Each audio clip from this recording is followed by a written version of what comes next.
G'day folks and welcome to Australian UFO Sightings official podcast. I'm your host Anthony Goodall and you're listening to Encounters Down Under. Here we invite guests on the show to tell us about their encounters with aliens and UFOs, where most of our episodes were streamed live from our Facebook page, which gave listeners the opportunity to ask questions to our guests regarding their encounter. If you have had an encounter and would like to be a guest on the show, please get in touch with us. You can send us a message through our Facebook page, Encounters Down Under, or send us an email at australianUFOsightings@outlook.com.au. Be sure to join us on Facebook and share with your friends and family to help us grow, and hopefully encourage others to come forward with their encounter. If you're an iTunes listener and a fan of the show, why not give us that 5-star rating and review, and you could have your review featured on the podcast. But enough of that, let's get into what you've been waiting for. So kick back, relax with your favourite beverage, and enjoy the show.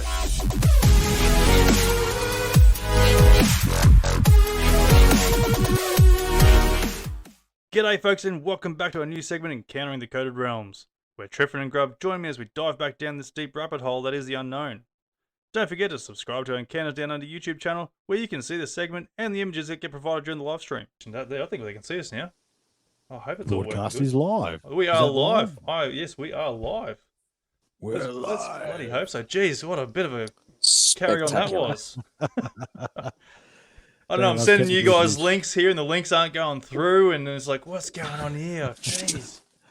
Wow. Wi-Fi didn't want to work. It was all happening there for a second. Yeah, see, look, I think there's something going on with the deep state here. They just didn't want us to go and get involved here or something. Share much. No, they don't want this information out, eh? Jeez, oh, look, it's getting smashed into it, Yeah, guys. the Australians are a little square, aren't they? Yeah, they are. They are indeed. Well, look, guys, welcome to another episode of Encounters Under Live. Freezing. How are you, Grub? It's great having you here. And look, I think I'm going to go on. We're off to a flyer. We are. I'm going to skip all this bloody context shit that I started off with at the start there. So let's crack into this. I hope you guys are all working on your end. Mate, we didn't hear the last 2 minutes of what you just said. Oh, you're kidding. Grub, do you hear me all right? You were like this. You were like, Yeah, you guys are pretty bad. Yeah. Oh, what is going on here? That's horrible. Wow, this is going to be a good one. That's all. Anyway, we'll just keep going. We're going to roll with it. Yeah, look. Guys, we've got Triffon here from Unlocking the Code here. If you haven't checked out his podcast already, he's available on all the other platforms there. Also got Grub here from Subconscious Realms there with co-host with General Lee and helps him out a fair bit on that side of things. Guys, welcome to the show. Hey, mate. Thank you. Welcome back. Welcome How you back. doing? Yeah, listen, me and Grub have had a discussion off the air and we have a different plan. Oh, yeah? For tonight's. We went off in a bit of a tangent about a fortnight ago. And look, that's very important work. However, your original question, we came back to it, right? And your original question was evidence advanced technology in the ancient past, obviously leading to UAPs, UFOs, these sorts of things, right? Yeah. And I was listening to an episode the other day of yours. Been enjoying your podcast lately too, man. Thank Doing you. some Appreciate good work. And I've actually got Grant Levac. It is fun. Yeah, Grant Levac's coming on next week. Oh, so awesome. That's awesome. So really appreciate that contact, man. He's a really nice guy. So yeah, no, he's good. Looking forward to having a chat with him. However, you mentioned UPSART, or what you mentioned was the anti-Kythera mechanism that was found in the ocean. Okay. Yep. Which was the computer, the mechanical computer that was found in a shipwreck. Yep. And that got me down the thought process of probably the best evidence for advanced tech is UPART, right? So UPART, for those that don't understand, is out of place artifacts. Okay. And look, what we understand, there is over 75,000 plus of these artifacts. Okay. Now, each one of these ones will throw you down a different rabbit hole. And I thought, we're going to go through all 75,000. No, we're not. I chose. There's a list. Just go to the Smithsonian. Yeah. Just knock on the door of the Vatican or the Smithsonian and say, can we get underground, please? Yeah, please. We'd love to get down there. Oh, man, the secrets they'd have down there. Oh, no idea. And see, the thing is about the UPART, Anthony, that's actually one of the stories. And if you listen to the EFS series, it's been going on forever, but it's been really fun. Actually, Grub's coming in as the Sentinel for us in the EFS series. It's going to be a bit of fun. We did start calling him the Watcher, but then I looked into the Thesaurus, and Sentinel is much better than the Watcher. Yeah. Yeah. Grub the Sentinel. Big Griffin up on the tower looking down at the Yeah. peasants. Yeah, Deep in that's the Blue Mountains. it. Yeah. A bunch of peasants. I like Bear it. traps. I've got to keep those Bear bear trap- traps in. bear traps. Yeah. Yeah. No, so I chose 4, right? And we're going to start. I can still share, can't I, mate? Yes, you can, mate. Yes, I can do that. I've Can worked things you around a little share? bit now, Easiest. so people won't see the whole transitioning screen that I had there before. So everyone's got these all in the big one screen now. It's working a treat. Cool. So it doesn't look ugly now when I Righto. go and transition these into one of these little doohickeys. There you go. There you go. Look, that Look at looks that. mint. Look Oh, at that. Nice. See, we're upgrading, Anthony. I we like are. it, mate. We're I'm all learning. learning. We're all learning. See, I'm learning too because I powered my second screen, so I'd have to look at a tiny Hey, version, look, right? yeah. So this is what you were talking Here about. we Yeah? go. Yeah, that's The the thing. Antikythera mechanism. Okay. Now, the Antikythera mechanism, it was found in a shipwreck in 1901. They estimated to be about 2,500 years old, but it's hard with that when you're doing shipwreck stuff. They dated it to the ship that they found it on. Okay. So that's the epoch that they dated it to, because you can't date a mechanical mechanism in the ocean. You know what I mean? Yeah. Which leads me to believe, well, there's a couple of things about the Antikythera mechanism that prove advanced technology. Okay. There's a couple of, we can see here, this was actually, they've made it. Oh, so they've replicated It was it. a recreation, wasn't it? Yeah. They've made it. Yeah. So what I'll do is I'll just save that. It's like a clock. That's It's absolutely fascinating. what it is it's a celestial thing. Okay. So that is actually a reproduction of it.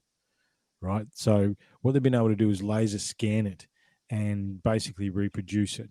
And what they figured out is it's a celestial thing. It's to map the stars. It's a navigational instrument that maps the stars. Okay. Look, that is amazing in itself. Definitely. 2,500 years ago, that a mechanical computer that could map the stars was found on a Greek ship in the Mediterranean. However, it gets a bit deep in that, Anthony, when we talk about UPART. And we're going to start talking about advanced technologies, right? What we need to do is just contemplate for a second, because it's not only they found the pieces, right? And pieces were built.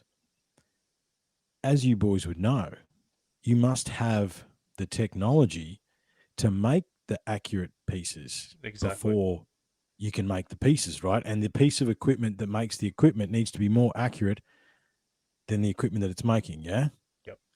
So, even if it's 2,500 years ago, who was the engineer 2,500 years ago in the Greek Empire? That's right. In the Grecian Empire, right? However, you would think, because there's only one of them, right? If they had Antikythera mechanisms that, were on Greek ships, we would have found more than one, yeah? Mm-hmm. So you would say that it's an echo from another time. But the other thing about the Antikythera mechanism, sure, you need the tool to build the tool, right? Mm-hmm. But where's zero on that mechanism? And how did they know where zero was? Exactly. Right? And where and how did they understand to do that? So I thought, look, we are going to end up with some UFO stuff. Don't worry, Anthony. Oh, that's right. No, it all leads up to it, eh? There's got to be something there that's still related to it. Yeah. Did you want to add anything to the Antikythera Grub before we, because I just thought we'd start there, because that was the one you mentioned the other day. There's been so much done on the Antikythera. It's still very, very fascinating and still very not really well understood. However, did you want to add anything, Grub, before we have a look at something? Yeah. I'll start with the fact that it's geared.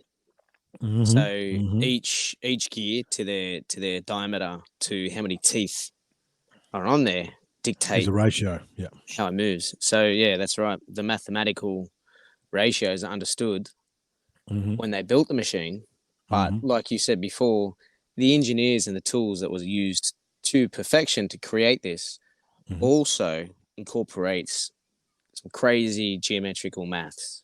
Yeah, well, what are you looking at? You're looking at geometry, you're looking at trigonometry, you're looking at metallurgy, you're looking at engineering, you're looking ratios, at and then the actual timing that they were doing. So before this mechanism was created, there was people that were doing these calculations straight in their head from a solid state calendar that was on the ground or on painted on a roof somewhere. So before this was created, for the layman to be able to work it out, absolutely, there was actually people that were doing it in their heads, like the priests. The priests back then were the scientists. So in a way that them holding and repeating the knowledge and repainting maps and rechanting certain chants and stuff, they might not actually know what they're saying, but eventually someone actually worked it out and actually, they're actually doing maths in their head.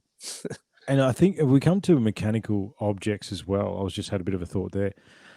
Some of the mechanical objects, China's a weird one, and we're going to sort of end up in China along this process before we start talking a little bit of a different subject that me and Grub want to go down. However,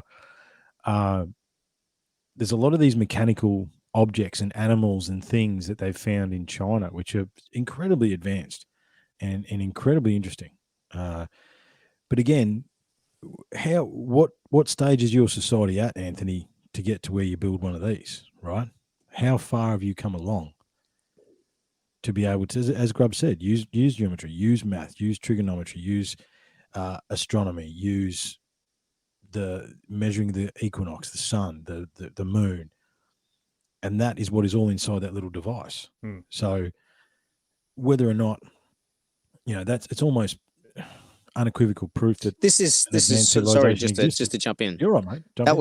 This is before Alexander the Great. So this is in the bronze in the Iron Age, but still at this time this would have been the classical time of the Greeks. So just to put it kind of an age kind of position there. Yeah, the Greeks were running the joint. It was before the Romans.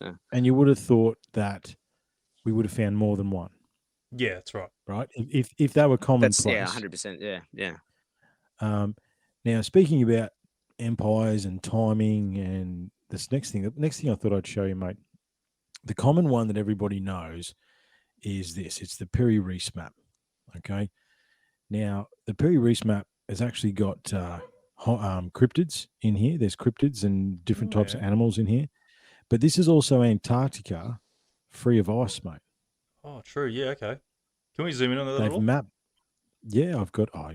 Here's one I prepared earlier. Yeah, there is thought that it was a very strange version of South America, but it is most definitely South America, and it's just the positioning of the bottom actually hooks South America around, going from west to east, actually becoming a longitude coast. So it's and you can see all the cryptid stuff here, right? You can see all the cryptid stuff here. There's the interesting animals, right? And Piri-Reis was a guy. Now, the Piri-Reis map was done in 1513. Okay. Now, he's quite open about the fact that he copied this part of the map from a much larger and much older map. Okay. So this is just a section, a corner of whatever this map was. And it was copied in the 1500s. Now, understand, we didn't find Antarctica, didn't find Australia till the 1600s, right? Yep. Didn't find Antarctica till 1700s, right? And yeah, they've measured it, and this is the Antarctic coastline without ice. And the only way they could do that is they used a form of LiDAR to see through the ice, right? Because Antarctica is its own continent all by itself. Yep. And they see through the ice, and this is the active coastline of Antarctica. That's amazing. So it makes you wonder, like, where they're getting the ideas of these cryptids that are involved on the map. Animals used to exist, man. I mean, there used to be a giant wombat that lived in Australia. Yeah, that's right. But that's Australia. But you're talking about like Antarctica, like you'd think. Well, as the ice recedes, must be a goddamn old map if it was only redrawn in the 1500s, and you've got like people living in Antarctica. Then the original maps may have been copies of maps of copies of maps, copies of maps, copies of maps. Copies of maps. Yeah, and the other thing is too, Anthony, as the ice recedes and as they dig and understand what's underneath the ice in Antarctica, there's vegetation, there's trees, there's evidence of trees and vegetation and stuff. So once upon a time, it was free of ice. There's no argument with that. But how long ago was that? Right? Yeah. Now, this isn't the only map. So I wrote a bit of a list, but I thought we're not going to go through a whole heap of maps. But there's the Perry Reese map. There is the and forgive my pronunciation. I'm the Australian, all right. The Orentinius map, the Bouch map, a Borsch map, the Franco Roselli map, and the Mercator map. Now, if you boys remember, when we were younger, we used to have Mercator or Mercator atlases, right? Now, the original map that Mercator used already had longitude on it, right? So he found a map that had already had longitude on it. Now, in order to measure longitude, you need to know where the North and South Pole is. You need to know the diameter of the Earth, right? There's a whole heap of calculations that go into the vertical lines. Is that longitude or latitude? I can't remember which one it is, but they both go down. They both go down. Yeah. So yeah, whichever one it was one or the other. And the Mercator map was found with the longitude. Now, the only way you know that is to know how big the Earth is. You know what I mean? It's the east to west. It's the east to west. I don't think they know where they are. Yeah. So you'd have to know the circumference of the planet in order to do that. Yep. Right now, that was done in 1538. Most of the countries that we understand exist now, with the latest conquest, right, over the last 500 years, we didn't even know existed in the 1500s, right? There was not a complete map of the Earth in 1500. They just made it, the Americas was 1468 or something? Something like that, yeah. Late 1400s? Yes, it only just landed in the Americas, right? I mean, yeah, you can't leave, maps, and because again, advanced technology is what you would think on a planet filled with water that your progression would be being able to circumnavigate the planet. Okay, I did think about some of the weird stuff that's been found. There was apparently Roman coins found in northern Australia. There's obviously the Gosford glyphs here. There's a number of different erroneous things that have actually been found down under, mate, which say that, the Chinese, in the indigenous culture, the Chinese were trading with the Australians a long, long time before he came in here. Same with the Dutch, right? Yeah. The Dutch knew about the east coast or the west coast of Australia, but a long time before anybody else did. However, you could start talking about the Maori, the Polynesians. How did they get across the Pacific, right? There's echoes of stories of big boats that they used to make and use. But the Chinese, for example, up until the Spanish Armada, what's that, 1600s, 1700s, right, when the Spanish took over the seas, and 300 years prior to that, the Chinese were floating around the world in ships 3 to 4 times the size of a Spanish galleon, basically giving shit away, right? And then all of it was like this, whatever this emperor family is, were the ones that shut the border about 500 years ago. Yeah, they actually burnt all their ships and shut their ports down and everything for some reason. Burnt their ships, shut their ports down, closed up shop. And that's the echoes of the China that we know today. But so I mean, every single ancient tale has the seafarers, right? I mean, there's the story out of Egypt that there was a seafaring civilization that warred with Egypt for 3 pharaohs or something. Like every 5, 10, 15 years, these people would arrive in these unbelievable boats, mess up the Egyptians, and then leave, right? And that went on for ages, and they're not even sure now who those people were. They were just the people that came from the ocean, right? I think we've been circumnavigating this planet for a very, very long time, right? I concur, 100%. If we could get access to this Smithsonian, the British Museum wouldn't be a bad place either, I don't reckon, and the Vatican, I guarantee we could find maps that are thousands and thousands of years old, right? Because in order to reach there's a technological advance that makes sense. You know what I mean? You're on a piece of land surrounded by water. You figure out your land, and then you make a boat. I mean, and figure out what's on the other land, right? And then where does our sun go? Where does it Yeah, come exactly. from? Yeah, Yeah. where's the You're sun going to go? go there. Where's the Yeah. next hill? You know? Yeah, you know. So, and you know, well, there's the Viking glass as well, right? The Vikings were everywhere, man. There's evidence now of the Vikings in North America, right? I mean, Here you you go. know, Here's something for the Vikings with their twin-headed battle axe. The symbol for the Minoan culture, which was the island of Crete, which is the first texts, the first European texts, the first culture for Europe came from Crete. Their symbol was a double-headed axe, and you can sail from Crete up to the Black Sea, and then you can go across and go all the way up to the Denmark area, unimpeded using the waterways. So, I mean, Minoans disappeared. We don't know where they went. They got taken over by the Greeks, and their symbol was a double-headed axe. Yeah. So the possibilities are rife, you know. And when The we Vikings start, and their symbol was a double-headed axe. but even I mean, symbols is another one, right? You want to get talking about symbols? So in the oldest cave art and the oldest carvings and the oldest primitive indigenous art of any country, of any culture across the world, there's like 32 symbols that echo across every single culture, right? It's almost like the echoes of a common language almost. And in most cases, the symbol means the same thing regardless of where you go, right? So that means they're communicating, right? They're not, they haven't got mobiles, right? So how are they communicating? They're circumnavigating, they're traveling across oceans, across continents, sharing knowledge and understanding, right? There's an echo here of this stuff, yeah.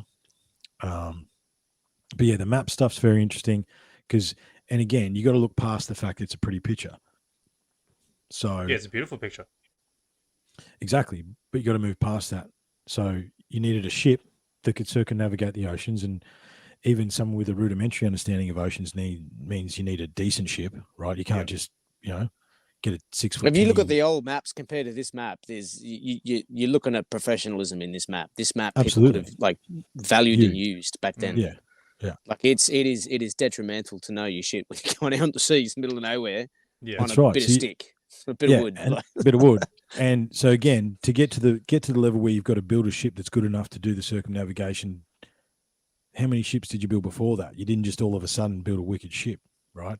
Yeah. So that is, again, now we're talking about understanding timber, being able to shape and move timber, fire, again, the stars, right?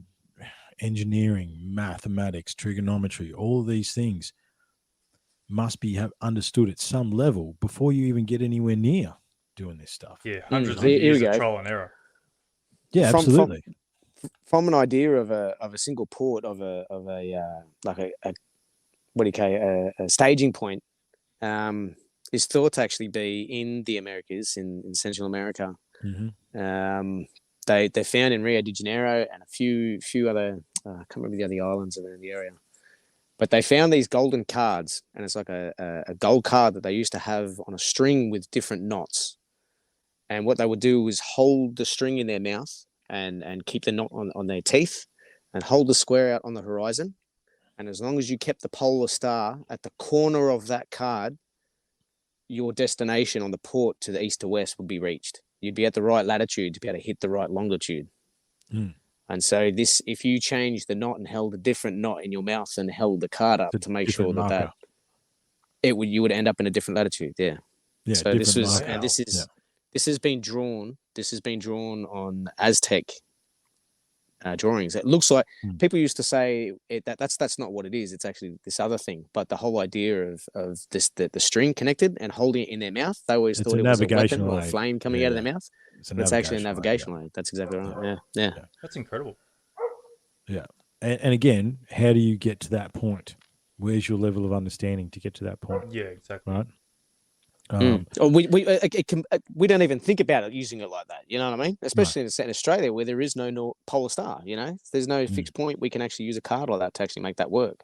Yeah, well, I mean, the Southern Cross is the best thing we've got, but it's drawn in ancient cultures. How long were they using it for, and why did they need it if they were traveling the seas? Yeah, you don't just get that. You only really need that if you're really traveling. traveling. Yeah. If you're just going across the bay and go and see old mate, you don't need a magical gold card. Like you're traveling great distance. Yeah. I mean, and if you go, when you talk just quickly about the Aztec, and we talk about advanced technologies and stuff like that, the Aztec story is the bearded man. It's always the bearded man, right? The bearded man, the tall, beautiful women came across the ocean on a boat with no sails, right? And taught us how to do everything, basically. That's the traditional story. Think about the Ark myth, right? Think about the Ark. Yep. There's all these interpretations, right? Now, I thought I got three more I'm going to show you. Yep. We're going to go Before to the. I just want to go and point out that that contraption you had there. Was it the Antikythera mechanism? Antikythera. Yeah. Now, you're claiming this thing is like what, 2,000 years old? Yes. Yeah, I was just had to go and make myself look smart here. I had to go and Google up when we actually invented analog clocks, because that would be the closest thing we had to what that thing looks like. Yeah, so good. Analog clocks were good. invented in 1656. So put that in comparison to how many years between. That throws out a proportion that this thing was well and truly 2,500 years old. So what's that? It makes it 2,500 BC. No, was it 500 BC to 1,500 BC? AD. What's that? About 2,000 years, isn't it? 2,000 years. Yeah. There you go. So yeah, like we were only just touching in on bloody analogs and cogs and stuff like that to go and be able to do analog clocks. That's incredible. But again, you got to zoom out a second. The only reason that it's 2,000 years old is that's how old the ship is. Yeah. Right. So who knows how old the actual and just send it back further, right? Mechanism. Now, I mean, the U-part stuff too, Anthony, is look, you can get lost in U-part but every single one of it throws stuff out of order. So I mean, I've chosen some stuff that's interesting, but there's all this weird stuff where it's like they find a gold chain in a coal seam that's 100,000 years old, right? A perfect gold chain. They found 100 million. 100 million. Yeah, there's no. It's like the one was 100,000. One was a chain was 100,000. There's a steel bell that was 3 million, right? There was this. And interestingly, Anthony, there's like these periods of time where it's like 300,000, 300,000.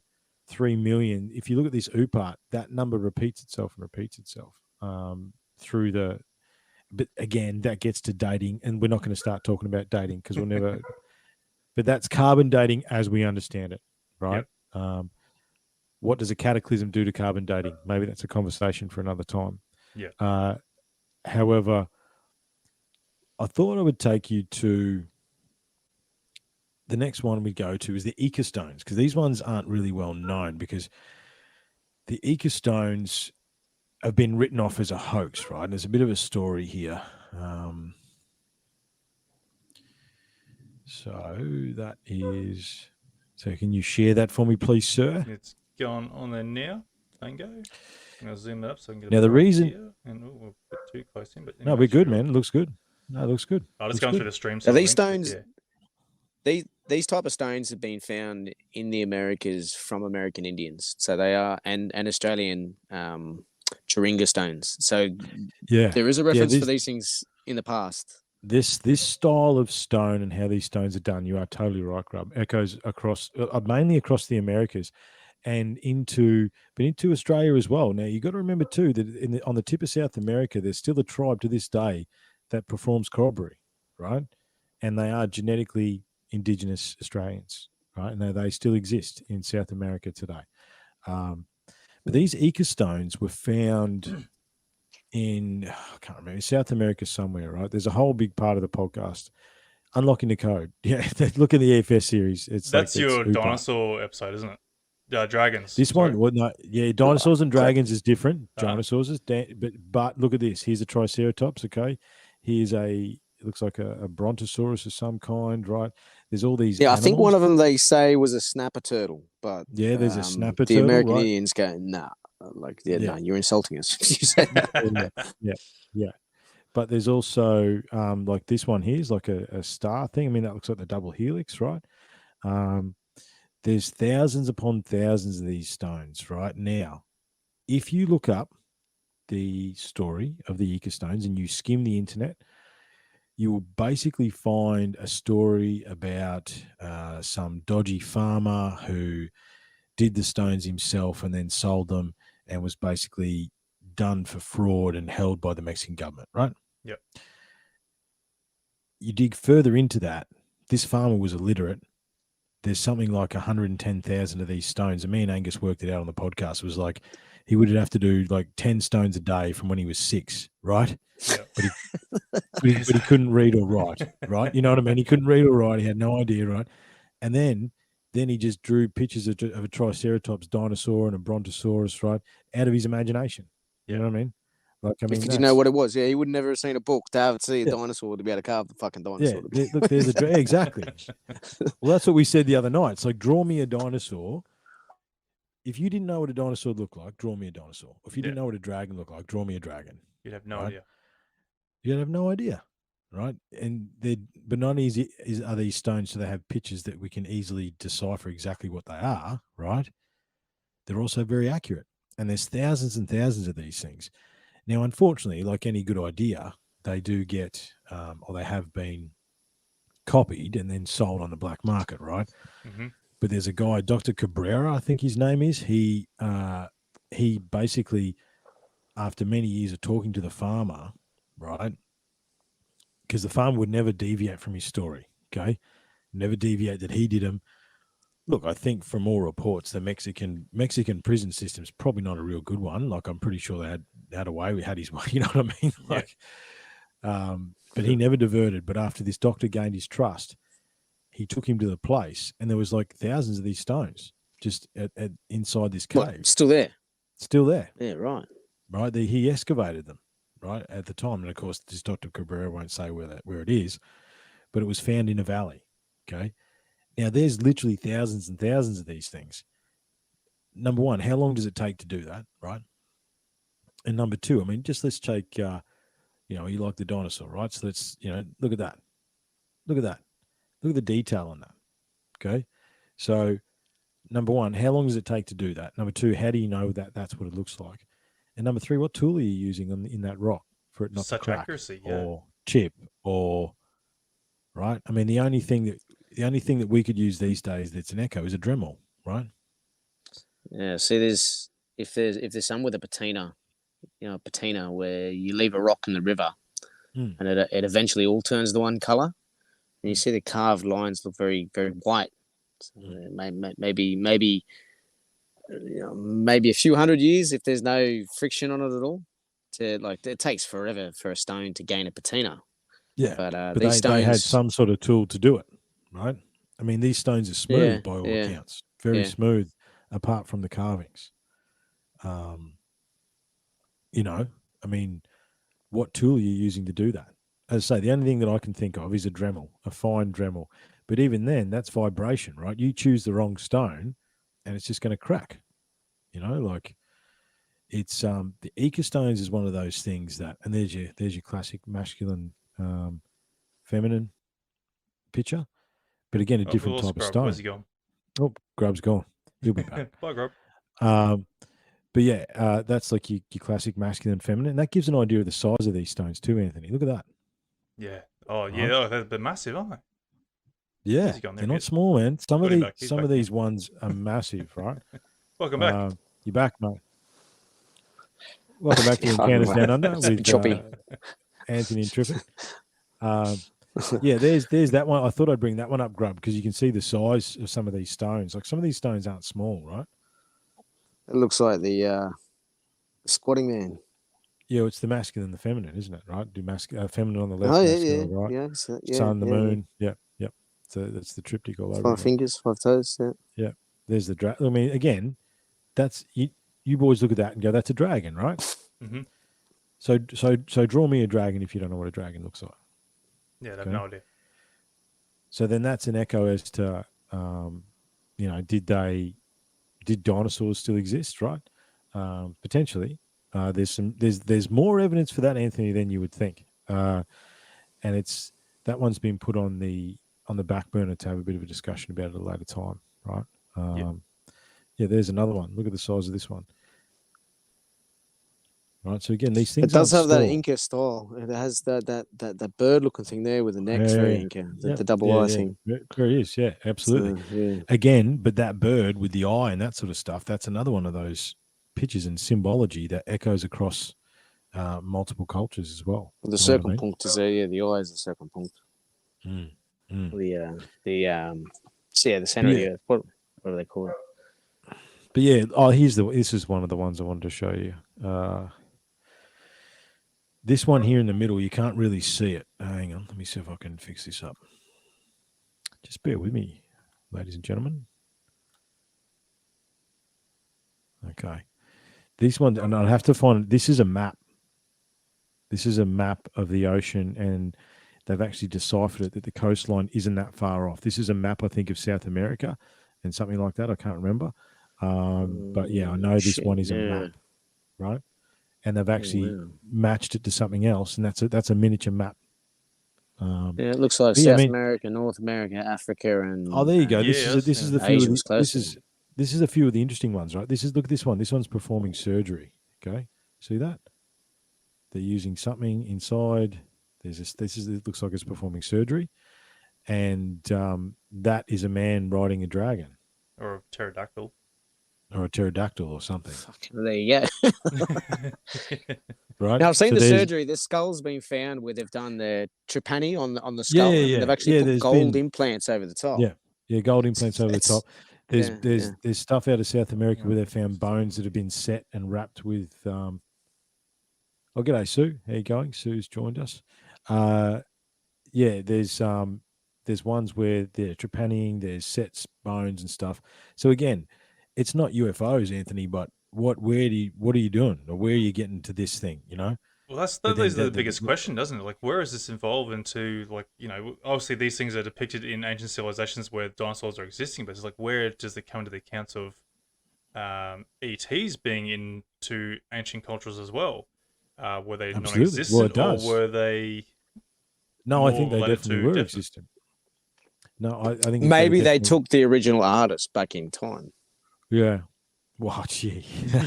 You warp on that one. There's a question. We talked a little bit last time. However, I didn't want to bring that. I sort of want to go in a different direction tonight. However, so I think there's Egypt. There's cave art in Australia. There's, again, every major continent, indigenous culture has some sort of beings from the sky. We want to be like the gods, right? And probably the one that echoes, and it's interesting you should say that, Anthony, because we're going to go there now, right? Because I thought we can't not do UFO stuff, yeah? That's right. So the first place I want to go is to the Nazca lines. Right. Okay, now these are obviously, everyone knows about the Nazca lines, but these are petroglyphs that exist across South America, again, and they are massive. Okay, to put it into perspective, I don't think we even spotted them until 1920 or something like that, when someone flew over them in a plane. Grub's gone again. When someone flew over them in a plane. Now, this isn't how they're all set out, but these are some of the pictures that are there. And again, you know, the story goes, these were done. Why were they done? Because only the gods can see them. That's right. But how are they so accurate? Exactly. How can you draw that? Again, draw that for me on the ground over some of these things without a bird's eye view. Kilometers long, mate. You know what I mean? Like, how do you do that? Right? Without understanding. Without being able to fly, right? How do you do the welcome back? Solar storms must be. You got to refine that aerial, mate. Got to go above ground when you do the podcast, okay? That's right. I've got to get past the bear traps first. Hang on. So, what are your thoughts on this, Grub? Like, what are your thoughts on this? Like, obviously, we were talking about these were kilometers long, obviously, and from ancient times. How can something like this be so accurate to a degree of this? For me, I could see how music and dance could as long as you keep that music a dance and it's aligned with those stars, that each time that you perform the dance, you actually layer the stones. And as long as the person that's leading the dance follows the stars and follows the right rhythms, the times, and your symphony, your orchestra, if then you know where you're going, you could keep it. Yeah, that's right. But to know it, like the same as the Antikythera, it's all maths and long time and deep understanding in what's going on. Yeah. But But with these Nazca lines here, there's one that actually looks like an asterisk. If you've got one there, it's a giant asterisk. This is most of the petroglyphs here. I'm just trying to find the There's lines and stuff because some of these asterisks, if you were able to punch a hole perpendicular to the very center of that asterisk, and you go all the way through the earth and you come out the other side, you come out in Angkor Wat in Cambodia. Yeah, that's right. So there's if you follow that line from one of these lines from the asterisks, and you follow that all the way around on Google Earth, anyone can do this. You'll find the line skims the edge of the Great Pyramid. It then goes through other megalithic sites throughout Iran and Iraq. It then goes through Harappa in India, and then it goes all the way across, goes through Angkor Wat, through the center of Angkor Wat, and then it goes across and skims Easter Island, and then goes back to Nazca Line in a complete diameter. So there's total navigational mapping lines. Ley line stuff. Yeah, I mean, look at the Astronauta. Yeah, Anthony, there you go. Yeah. Welcome to Earth. He looks quite similar to the one Jinnah. Yeah, he does. Yeah. No mouth. Googly eyes. I want to know what's going on with that parrot dog. Like, what's with the double tails, or is it like doing a massive shit, or what? Yeah, it's an interesting one, eh? I mean, the thing is, too, is I was trying to find where's that? Runways. The parrot dog, the one's upside down at the moment. There, that one there. Yeah, the upside down dog. No, what I was trying to find is not the petroglyphs themselves, but there's like mountains that have been slised off. I must be in the wrong. Entire hilltops there. The entire hilltops. Mountains there. There's one there. If you go up there, top one to the right. Because the animals are good. They're cool, but yeah, I mean, there's another one. That's the old labyrinth. That's one that goes across the globe. That's an induction coil. Yeah, yes, it is. Don't start. I had to drop it. Maggots. Yeah, try to find the lines. Yeah, I can't find the lines. But yeah, people look it looks up. Like a landing strip. Okay. Yeah, landing strips. Yeah. Just put. There's one there. That one there with the creek going through the middle of it. There you go. That's one of them there, right? These big strips that has been done, right? And there's another two coils. Oh, yeah, that's right. Yeah, I remember saying these. Yeah, there's these big strips, and it's like mountains. Whole top mountaintops have just been cut off. Yeah, but isn't it fascinating that we can't find those very easily? Isn't that fascinating? That you would think they'd be with all this, but they're not. There you go. There's another one. Just big strips right now. It looks like a landing strip, right? But it's not. Okay, it's yeah. You know, there's another one. It's not a real good picture, but you know, like how do you do that? Yeah, that's. And some of these, there you go. There's one. That's a mountain. That's the one. There's one. Yeah. But the thing is, if you get a zoomed out picture of this, Anthony, like 3 mountains over, the line keeps going. Get out. Right now, no shit. Right, and they've sheared the tops of these mountains off. Okay? It sort of makes you wonder why. What purpose? Exactly. Why? Right? Yes, why? What the fuck? Why? Yeah. Because we can. Because we like shearing stuff off. Well, see, nowadays we say that, but we don't understand why that they were really doing. You know, we like. Yeah, there you go. It's not why, but it's we need to understand what they're trying to achieve. What they're actually trying to do. Yeah. And as an operator, Anthony, how'd they do that without a D9, mate? Oh, mate, you know what I'm saying? D11, you'd be hard enough trying to push all that off. Yeah, you need D11. Yeah, we need to get a Libo, mate. Well, first you have to blast the top of it and then go and start pushing the. No, you just need your pipe and water, mate. You just need a clear pipe and water. You're right. That's right. You don't. Well, the thing is, man, and this is the whole point when we talk about these excavation projects too. Again, with ancient technology, how they do it, right? because technically, and this is what I like to say to people, like, oh, well, how'd they do it? Well, technically, they didn't have a bucket. Right? Think about that for a second. Mm-hmm. They didn't have a bucket, supposedly. Right, so to even start with anything, you need to have some sort of receptacle that'll hold something. You know what I mean? Like, yeah.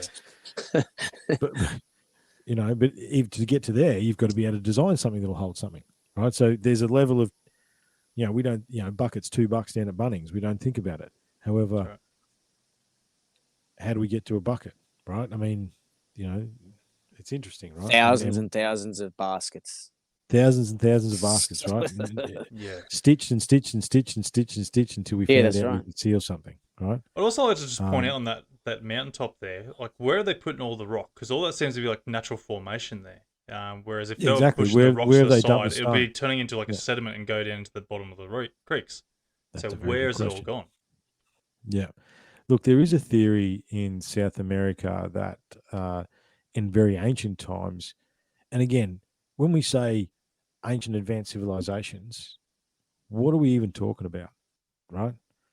What are we talking about? How old are we talking about? Which incarnation of civilization are we talking about, right? Yeah. There's a theory, there's the 5 epochs of civilization, and we are the 5th, or the latest one. But the epochs prior to us go back hundreds of thousands of years, right? And there's if you listen to different texts, I mean, Sumerian's got interesting texts. There's all sorts of stuff like that, right? And one of the theories with these is that there was a massive upheaval in South America, right? So those the all the temples and stuff that are right up on the mountaintops. Yeah. They find seashells and stuff up there, right? So there's a theory that once upon a time they might have been a bit closer to the ground, but through cataclysm and upheaval, that's all been sent upwards. There's some interesting work around that. Do you want to add anything there, Grub? Oh yeah, it's just so choppy on my end. But it's just me. That must be the shed I'm sitting in. Yeah. Take the magnets away, man. Get away from the magnets. It messes with your Wi-Fi. It's got to be something. I thought I boosted it, mate. Yeah, but the one I wanted to end with, Anthony, is talking about is the Droper stones. Now, the Droper stones are not very well known. I'm just going to keep going because I don't know whether Grub's actually hearing us very much. So I'll stop share there because I'll just bring him back up. Now, the Droper stones are fascinating because the Droper stones now, the reason I've got the Dropers, mate, is there, and I'll bring them up to share screen here. Now, again, out of China, so we don't know much about them. Okay. Try that, mate. Yeah. Oh, that one there. Yep. So these are the Droper stones. Now, you wouldn't say they were stones, would you? What do you reckon they are? Looks metallic. Yeah. They're discs, aren't they? And you can see the different variations of them. They're all different stones as well, aren't they? Were they all jade, yes. or is it No, they're different stones. Everything because they're set. Look, there's 716 of these things, right? They're about 1 foot in diameter. The common thread is the double lines, right? It almost look. I don't know. I don't know if I'm the oldest here or not. I don't know how old Grub is. I know what you're going to say. Vinyls. Yeah, exactly. I'm going to say records, man. That's what I'm going to say, right? And not the resurgence in vinyl, like back in the 80s when we used to buy vinyl, right? But yeah, that's what it looks like. It looks like a record, right? I mean, even if you go back to some of the early music contraptions, like the cylinders and stuff, it was all done by bumps, and that's what actually created the noise. I think there were clay. What do you call them? The yeah. What clay pots. What do you call them? Terracotta. Terracotta. Yeah, Grub's gone again. Yeah. But the Droper stones, mate, these I need to spend more time with the Droper stones. However, I wanted to share them with you only because the story is going to pique your interest, right? Yep. So the Droper stones were found in 1938. He's coming back in. Yeah, there we go. Here he is. I've got to keep adding him back in. Pain in the ass. Yeah, I'm back. Yeah. I was going to say, mate, is it worthwhile just doing a quick reset on your Wi-Fi or something on your modem? No, I'm just outside. That modem's probably worst. Yeah, right. Yeah, so I'm just going to do the Droper stones, Grub. And the Dropers, as I said, 716 of them. They're a foot wide. They were found in the border of China and Tibet in 1938. Now, the other thing we really need to understand about ancient advanced civilizations and the research into these civilizations and everything else like that, World War II put a massive hole in the research, right? There was so many things. I mean, for example, Australia's Stonehenge was found in the mid-1930s, okay? Then it was bulldozed in 1946, right? Because it didn't matter anymore, right? There was so much research done in this period, post-World War I, pre-World War II, into these advanced civilizations and cultures. What you've got to understand too is that post-World War II, there was a narrative that was built, right? And then we are still living that narrative now, okay? Now, I don't want to start. Yeah, it was a bit of a reset itself, wasn't it? Yeah. Like the schooling system, belief systems, blah, blah, blah, were very set at the end of World War II, and that's basically what we're dealing with now. However, these Droper stones were found on the border between Tibet and China. And there was a guy, they've been looked at, the Russians like this sort. I mean, the Russians love their occult, and I know I'm going to wind Grub up in a second and send him off on his tangent. However, the Russians were into this. There was a Chinese researcher that apparently figured out a way to decode some of this stuff. I mean, look at some of these things, man. They're crazy, right? Yeah. Look at the symbol. It's like, that's symbolism. That's like swirls. And if you look, the swirls are different, right? So I imagine each swirl probably means something different. Some of these things are unbelievable. And this Chinese scientist decoded them, he thought, and basically, and this is where we are at Encounters Down Under, because the story goes that these discs tell a story about a spaceship that crash landed in the mountains of Tibet X amount of years ago, and the survivors created their own tribe. Okay. Now, the next logical question is, does the Droper tribe still exist? At the time of discovery, and haven't looked into whether the Droper is still there. Again, because it's China, I don't know how much we're actually going to find out. However, at the time of the discovery, there was 2 tribes, and one of them was the Droper. Now, the Droper, they weren't able to classify them anthropologically, through anthropology, right? So they're not, hang on, I've got the notes here. They're not Chinese, they're not Mongolian, they're not Tibetan, they're not anything. And the Droper were generally known to be about 4 foot tall. Now, where these stones were found, with a bunch of skeletons in a cave. Nope, we've lost everyone now. Oh dear. What's going on here? Oh dear. We're having all sorts of problems tonight. Something's going on here. Let's go into the studio here and get him back on. Jesus. Yeah.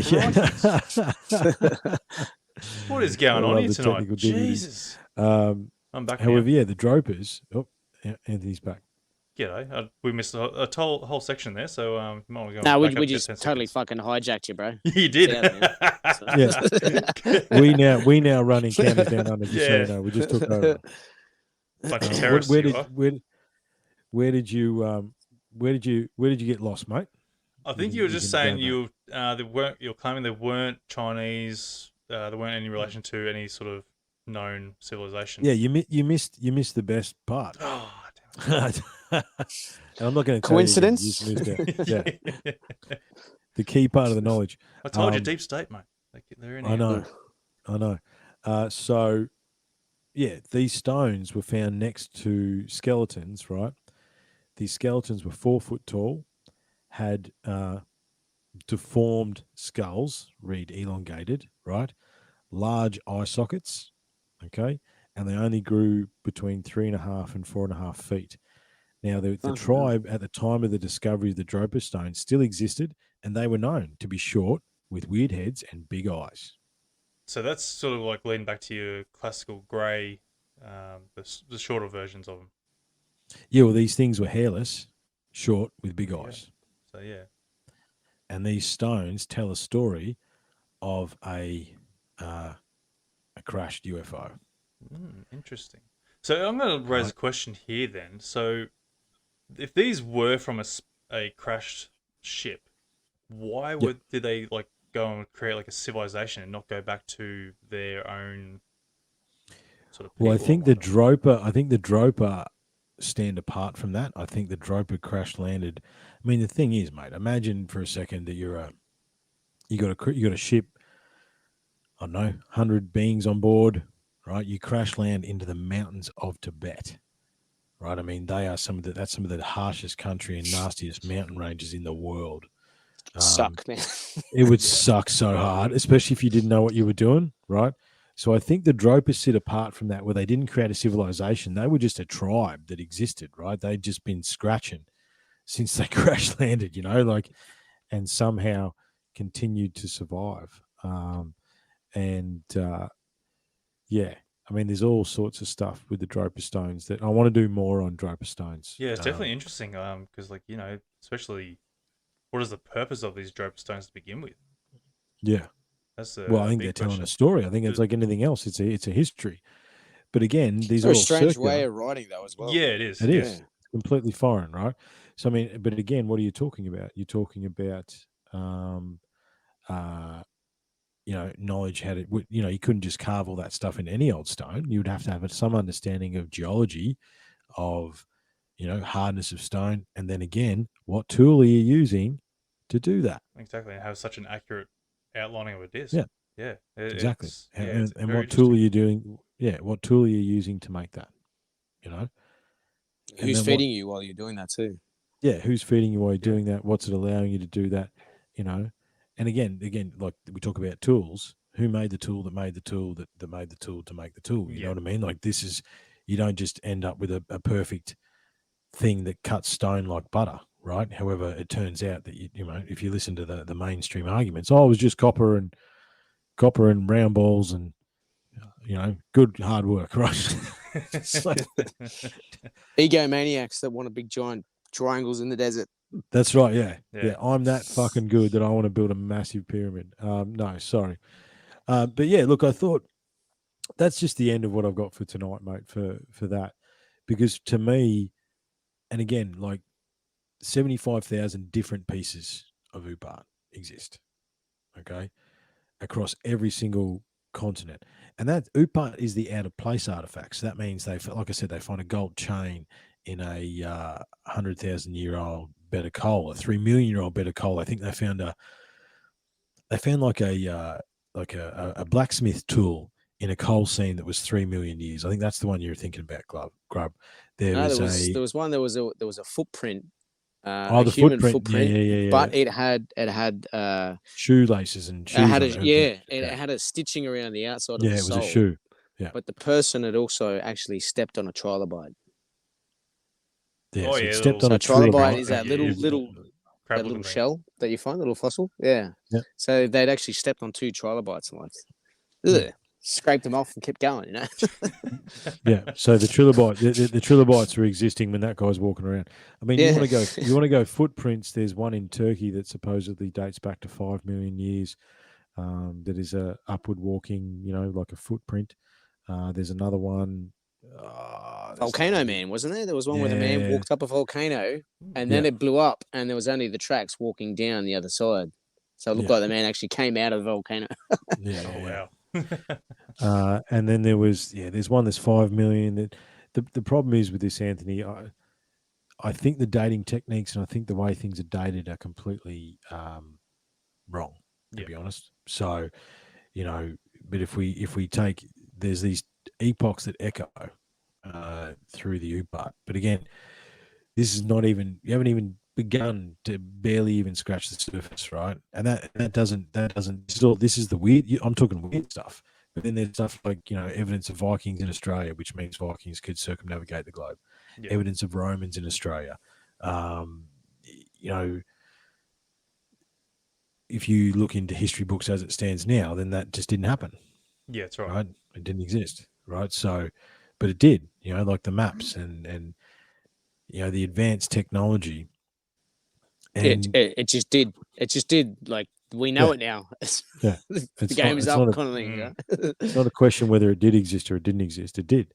And, the echoes of visitors from another planet is through every single indigenous culture as well. Definitely. Right? I mean, it's even in the Bible. Yeah, it's in the Bible. It's in the Sumerian text. It's in the indigenous Dreamtime legends. It's in we would be the only culture so far to pretend that this is a new idea. Yeah, literally the first culture in modern in the history that we understand today. We are the first culture. They're trying to get us to believe that we're the first culture. Oh no, to actually come to this epiphany. Right. It's only taken us 5,000 years to come to this epiphany that there is life outside of here. Yeah. And it's like, no, we always knew that. Yeah. There's been weird stuff flying around the skies forever. I mean, when we talk about ancient tech, and you re-look at some of these ancient myths and stories, where it's like, the god rode a sun, down to the ground, and the star followed us for 3 days and 3 nights, right? What if it's a ship? Yeah. What if this is a ship that's following? When these stories are written and these pictures were done, the disconnect we have is some of it would be mythological, right, or fairy tale, right? It's like, Little Red Riding Hood is a fairy tale about don't go into the woods because the wolves are going to eat you, right?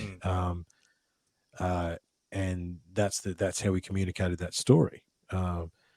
However, like with the dinosaur stuff, with the stuff that looks like stars and, the Nazca lines and only the gods can see them. Well, who are the gods? If how do you know your gods can see them if the gods can't fly, right? The Vamana Shastra and, all the stuff that goes through India and Sri Lanka but that's full nuclear war stuff, right? This is they're saying they're having battles in the sky, laser battles in the sky. That's what they're saying in those texts. There's evidence of trinitite in what is it? Sodom, North Africa, India, North Africa, and there's Sodom and Gomorrah, Habarera, yeah. There's it's called nowadays. I think they call it Tel El Hammam. That's the one. Yeah, but there's evidence. Yeah, that's the one they trinitite there, and trinitite is the only reason we call it trinitite is it was the nuclear glass that was found after the Trinity tests in the 30s and the 50s, the nuclear race, right? When a nuclear bomb goes off, it makes this glass, like this green glass. It's very pretty, and it's called trinitite because they first found it after the Trinity explosion when they were testing atom bombs, and you find that stuff all over the globe in different places. So what's that? Right? Is that the last time we blew each other up? You know what I mean? Or is it an energy weapon or something like that, right? When you talk about energy weapons, there's echoes of energy weapons through a lot of indigenous cultures. There was, they seem to. There was it was what was in the Greek? I'm not thinking Greek, Trojan. No. What's the other seafaring race? Grub. Phoenicians. Yeah. Apparently, the Phoenicians had some very interesting technology using mirrors and dare I say the word magnets and stuff like that to direct light beams, right? They had like this thing set up on the front of their ship. And they would literally, if you had a wooden wall defending your land, they just shoot this thing at the wall and it'd catch fire. Right? That's incredible. Now that could just be refraction and mirrors, but again, that'd be a perfect concave mirror that could be how it could be directed. Yeah, he's understood how it worked. Yeah, exactly. How did you get to the point where you knew that you could focus a light beam using a concave mirror? You know what I mean? Like that's again, you could look up how long we've been using concave lenses, right? I mean, who knows? Like again, you question this stuff. That actually Right? reminds me of what is it called? I think it was the Greeks or the Romans had the Roman fire ships or the Greek fire ships. So, they actually spurted out fire to these other ships, and they can't Yeah. work out Yeah, it how was the the hell Greeks, they I did think. it. Yeah, Yeah, well, that's Hellfire or something. They called Hellfire. it Yeah, that. I mean that's that was echoed in Game of Thrones, but that was actually a real substance. Whatever that thing is, that goo Yeah. that you could fling at ships. Yeah, Yeah, they that did. was real. They actually had a mechanical hand-driven pump that would actually pump Yeah. it out the front too. Yeah, Yeah, but and they still that can't thing, replicate it today. once it, no, Yeah, the actual liquid. Yeah, they're not sure what it was. Yeah. no. And I mean, if you think if you want to, there's a few quick things we can't replicate today, right? So here's an interesting rabbit hole. Look up what the mortar in between the pyramid stones is. Basically, there's one sentence you will find that echoes across Wikipedia and everything else, and it goes along the lines. It's like it's of an unknown chemical composition and cannot be replicated at this time. Let's have a look. It's that sentence, but it's over and over again, right? The stained glass windows in some of these Gothic cathedrals in Europe, they do not know how they made that because that glass actually refracts light and energy. Yeah, it's next level stuff. Yeah. They cannot replace the glass when it's done now. Yeah, that was Templar. See, they found a giant slab of glass underneath the Dome of the Rock, I think, in Jerusalem. Yeah, and this glass is considered to be one of the windows of Solomon's temple, but there's also ideas of back then even putting uranium in glass and different chemicals to change the way it would refract the glass and do all these different things. So this block of glass could have been part of some type of capacitor or energy or technology or something. Well, I mean, you look at what they're doing today. Huge block. It's like a foot thick or something. Like it's ridiculous, the size of it. Yeah, absolutely. Yeah, and it's like, and the photoelectric cells they're using for glass and stuff these days as well, man. What is a little photoelectric cell if not a bit of glass, a bit of crystal with something running through it? I mean, we just don't like the word crystal, but glass is crystal. Just it's silica. Yeah. It's liquid silica. What did you find there, Anthony? Have they figured it out yet? Maybe geopolymer. Might be it? Just trying. Yeah, they think it's some sort of geopolymer, but they can't replicate it. The closest that I've heard of recipes are things like you get cinnabar, you got to get lead, you get some gypsum, and you heat it up, and then you apply it, and then it sets, and then it turns into this really hard plasticky microcrystal substance. Yeah. But I've actually heard recipes involving with mercury, which is cinnabar oxide, or cinnabar is mercury oxide. So there is some type of alchemy, Freemason type of, like, you make the chemical, add it, and then the Freemasons learn how to chip that particular stone away to shape. Well, even to handle the mercury, that's a dangerous job in itself. Yeah, hold up. You don't just find mercury in nature. You got to make mercury. Yeah. Right. So you actually got to get the cinnabar first. The red. Yeah, it's like a red ochre. You got to make mercury. You don't just find a pool of mercury. Well, they do find pools of mercury under all the pyramids, but which makes you wonder what mercury is. But you got to make mercury. In order to understand how to make mercury, you got to understand the chemical and alchemical reactions that it takes in order to do that.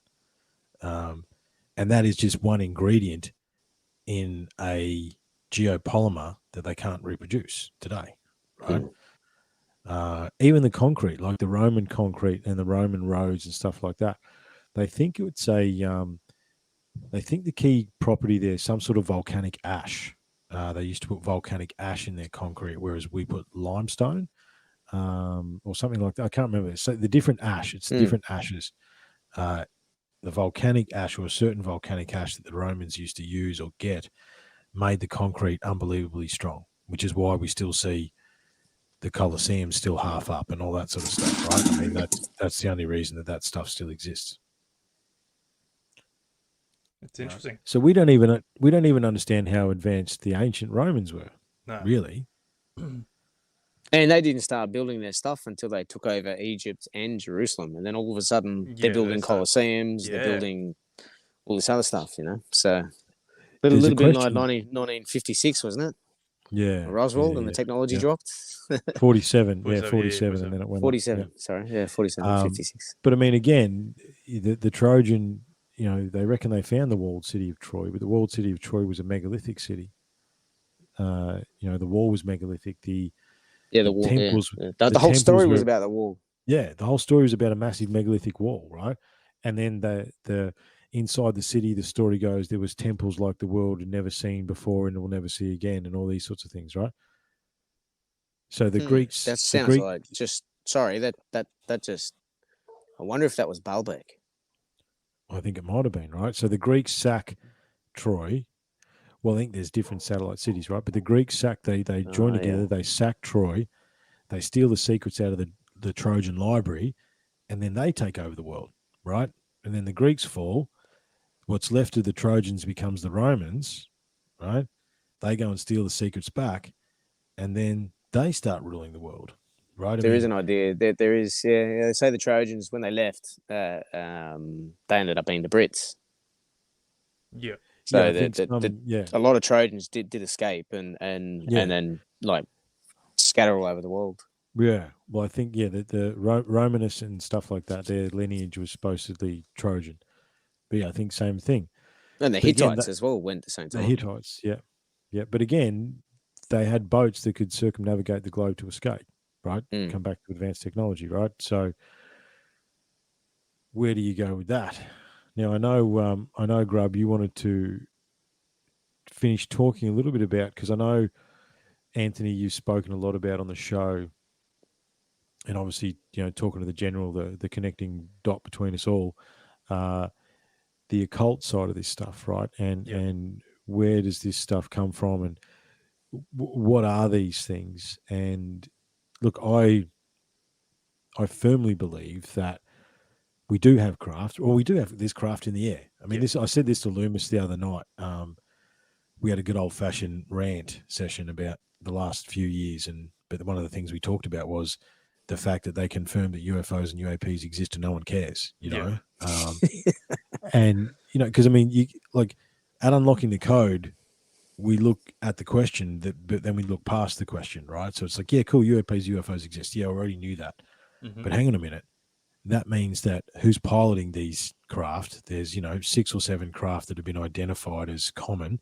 Yeah. Where are they from? Why are they transmedium? How are they transmedium? How are they using all that? And why is no one freaking out about it's literally been confirmed that we are not alone and no one cares, right? It's hilarious. The biggest thing of our century to go and figure out or find out, and yeah, like you said, no one absolutely gives a shit. But I also feel like, I've mentioned this before, the media was, we were going through the pandemic with COVID there, and the media was so focused on the COVID bullshit. And, they just slipped it in there. Just slip it in there. Oh, yeah, by the way, aliens and UFOs are real. Don't worry about it. That's right. But no one gives a shit because it's like they get past legislation, isn't it? They get legislation like that. Yeah, there's supposed to be another hearing into this month, I'm pretty sure, in regards to that. So that's going to be interesting. Yeah, what's going to come out of that? I look, I know Grub wants to go. I just had to mention that Blink-182's back together. Tom DeLonge didn't really do what he said he was going to do, did he? But anyway, that was I don't know what that was. See, about, that's Did have you guys ever heard of the Bledsoe case? Chris Bledsoe. Familiar. No. He was he had a UFO. Him and his son had a UFO encounter in about 2000, early 2000s, maybe near 2008, 2010, and he was kidnapped and disappeared and got flown around the world. And he got dropped off and thought he'd only gone around the corner for a few minutes. His son, because I think a whole bunch of them had gone hunting, Chris Bledsoe, the father, walked off and the son stayed with them. And because he was gone for too long, Chris decided to go, or the son went to go look for his father. And by this stage, there was lights. He'd already gone, and these two little alien creatures came, and one of them just stared at the boy in the bushes. So the boy went and hid in the bushes. He was about 17 at the time. And these two entities, one of them was walking around, kind of like crab walking, picking up different cans and things and looking at them, while the other one just stared at him in the bush. So he freaked out, and the whole experience went for about 2 hours or something. And Chris, the father, when he got dropped off and he finally, by these aliens or whatever, he walked back. He had no idea that he had even disappeared. So these little creatures that the boys saw were about 3 or 4 foot tall. And Chris, the father, is still today having experiences with these light beings. So this being, this orb will rock up, and it'll start to flicker, and it get more and more violent up and down, and then all of a sudden, a person's like a form will come out of the light, and he calls this form, he calls it the Lady of Light. So far, he's been taken to all the way up to the Vatican. It was the first case for ATIP, which is the Lou Elizondo. Chris DeLong, what's his name? Tom DeLong. Tom DeLong. He was, I think he was the first one to actually speak to him and give him a chance to go to Hollywood, make movies about it, all this and that. But they had to sign this disclosure agreements, so they couldn't talk about it. But all these agreements are up, including Lou Elizondo's, at the time that he came out to start to talk about this stuff.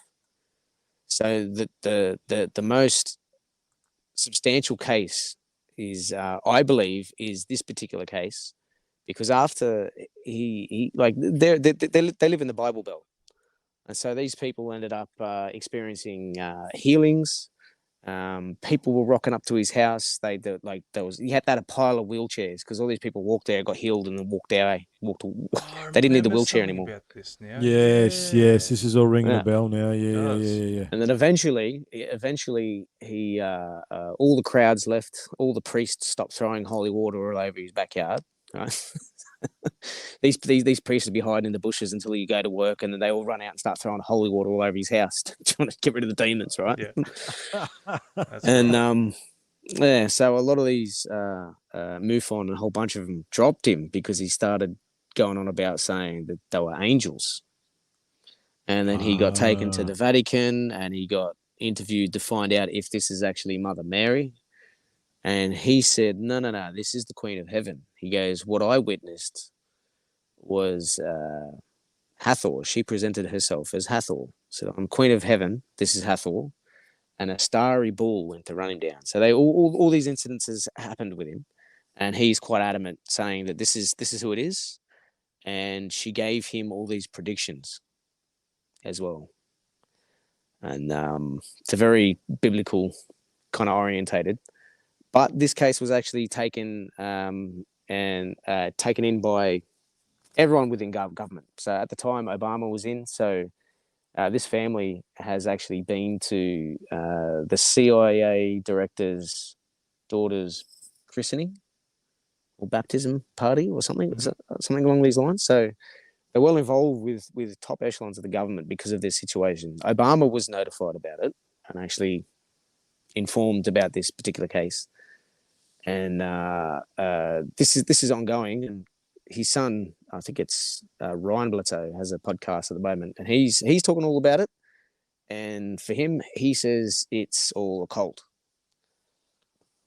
And so he goes, for him, the connections that he's going by, and by everything that the government gave him, including the remote viewing tapes and the I forgot the Gateway Experience tapes. So these are tapes you listen to, and it's got like waves, and it's got like pulses and sounds and different hertz in different in each ear. There's a different hertz, so it's supposed to send to the brain for the brain to open for you to have an out of body experience. So a lot of these things was then given to the family after a lot of the hype had dropped, and this is coming from the CIA. It's coming from the FBI. It's coming from Tom DeLong, the ATIP, and ATIP's there because they want to know weapons and they want to know what's going on. So the way that they've taken it is, what are these entities? He ended up taking these orbs. He'd rock up. He'd take a few photos and he'd say thank you, and then he'd write down what they wrote, what they told him to say, and it was all these numbers and maths and shit. And then the scientists would come and he'd give it to the scientists, and off they go. They go and do their thing. So the thing is, though, is this particular Lady of Light, this isn't the first case. Like the fact that he was taken to the Vatican suggests that this Lady of Light and the representation of it being, say, the Immaculate Mother has ramifications beyond just aliens and UFOs, because then we start cutting into what even Lou Elizondo himself was talking about, religion. And if people are going to join, if everyone found out what the truth was, a lot of people would leave the faith. Yeah. But a lot of people would then join the faith. That's so right. At the same time, the ramifications in government's eyes is like, this is beyond, like, we've separated church and state. Yeah. We've replaced the occult and spirituality with science. So how are they going to be able to come around and say this thing where they honestly believe that basically, like, there's going to be a shift in society beyond what any government could control? That's right. There's going to be a revolution of some sort. Yeah. It's the ramifications of knowing. See, the thing is cost of knowledge. The three of us, we're looking for this now. Yeah, this is what we're looking for. We're trying to find the answers. But if you found out that half the technology that we have was actually channeled by someone sitting in a circle of triangles and stars, and he's lighting candles and stuff in a dark room, like, how are you going to be able to take that? Yeah. Yet a lot of that. There's a crazy number. There's a crazy number. It's something like, if you look into the patented technology, I mean, we've only got to talk about, you got to understand too that there is CIA documents that saying Tesla came from Venus. That Tesla was from Venus. There is CIA documents stating that. I've got a copy of them somewhere when I was digging into Otis Carr. However, also the percentage of the technology basically the technology that rules our existence was channeled. I mean, Steve Jobs had his most profound experiences on, was it acid or mushrooms, right? I mean, all his ideas. The PCR test that we're using today was invented by a man that took LSD, walked down the street with his dog, right? Taking his dog for a walk. A badger came out of the bush and started talking to him. It changed shape, lights appeared, and he disappeared for 5 hours and then found himself daylight walking his dog again. So and then he designed the PCR test that basically after that's exactly right. After this experience, he designed this test. The man that figured out the geometry of DNA figured it out on LSD. LSD, yeah. I mean, the drummer of Tool. Check this one out. The drummer of Tool, right? If those people don't know, that is the band. Yeah, this is Tool, the band. Sorry, yeah, Danny Carey. At the time that they were touring back in the early 90s, when who was the mushroom dude, the mushroom psychiatrist dude running around talking to aliens? Oh, Terence McKenna, not Terence McKenna, and also there was another guy, Timothy Leary. You're not talking Timothy about Leary. Both of them were going to Danny Carey, who is an occultist who says that he's captured a demon in a jar and he's left it back at the occult lodge. And that's what he gets his musical geometry from. Yeah, his inspiration, right? So these two guys were going to him for answers. So put that into perspective. Put that into understanding that Timothy Leary talks of taking mushrooms and then using that connection to communicate with entities for them to land on his roof. And actually claims that he could hear the rafters and all the beams in the house bending as this ship floated over the top of his roof. So as crazy as it seems, it's not a hard thing to believe, because like when you look at it, going into ancient civilizations or even just tribes today, when they're doing their ceremonies, there's some sort of substance they are eating or drinking as their ritual, and it's obviously enlightening them to go and be able to connect to whatever gods they might have or some sort of entity that they connect to. So it's not a crazy concept when you're thinking of people doing drugs to go and have these sort of open connections. Oh, look, I can tell you now, there's a lot of Aboriginals that pride themselves that they can reach these states without any other influence, and that's that what it's a Bora Bora ring. That's what they would be for, right? They got the Bora Bora rings. There's a couple of really cool ones here in Queensland, Anthony. very deep. It's very basically that's ecstatic dance in a circle until everyone just reaches flow state, basically. There's also the I think it's a type of Muslim sect that work deeply with the occult, and they spin around in circles. They don't drink and they don't do anything, but they listen to a drum in this music and they build themselves out and they start whirling. And they start spinning around in circles into a state of ecstasy. And a lot of the time they can come out saying that they communicated with something, or they channeled an entity or something along these lines. Look, boys, we could bring this right back to myself. The reason that I'm sitting here today talking to you fine gentlemen is because of a DMT trip. Right? I had a DMT trip about 12 or 13 years ago now. And that's the only reason that I'm sitting here today. There is it's before I took DMT and then there's after. And I'm here now today doing what I'm doing because of that. Because I was shot through a wormhole into the middle of the universe and shown universal love, and was basically told I can do whatever I want to do, and you got to get back there and start doing your work. And here we are. Like so many people have. And what's the difference between an abduction experience and a wild trip? What's the difference? You could ask the question, are we, depending on the substance, entering these different dimensional realms? Well, most of the time, I have to say most of the time, that most of the time, the drug trip is consensual. Yes, that's right. That's right. Yeah. That's definitely a good way of putting it.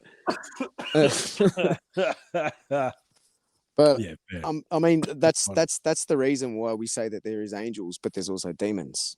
Yeah, demons don't have that respect, that are going to show you this consent. They're going to trick you, the trickster. Yeah, and it's Loki. It's embedded in myth, just as we might refer to it as aliens today. But the idea of being tricked or being manipulated by something else that we don't understand is well written into throughout history. I mean, we still say today, trust your gut instinct. Yeah. Where did that come from, and what is the reason of that, of us needing that? I mean, you need your gut instinct not just for predators or whatnot, but you need to know if someone's lying to you or not. And animals don't necessarily lie to you. So there's I think. I mean, you talk about. I mean, I was just sort of thinking there about animals, where they did I think it was Rick Doblin, or was one of his, the guy that does maps, psychedelic studies, and they surveyed a heap of people doing ayahuasca, not only in around the globe, different groups. They didn't know they were being studied together, right? So it was complete double blind. No one knew about anything, right?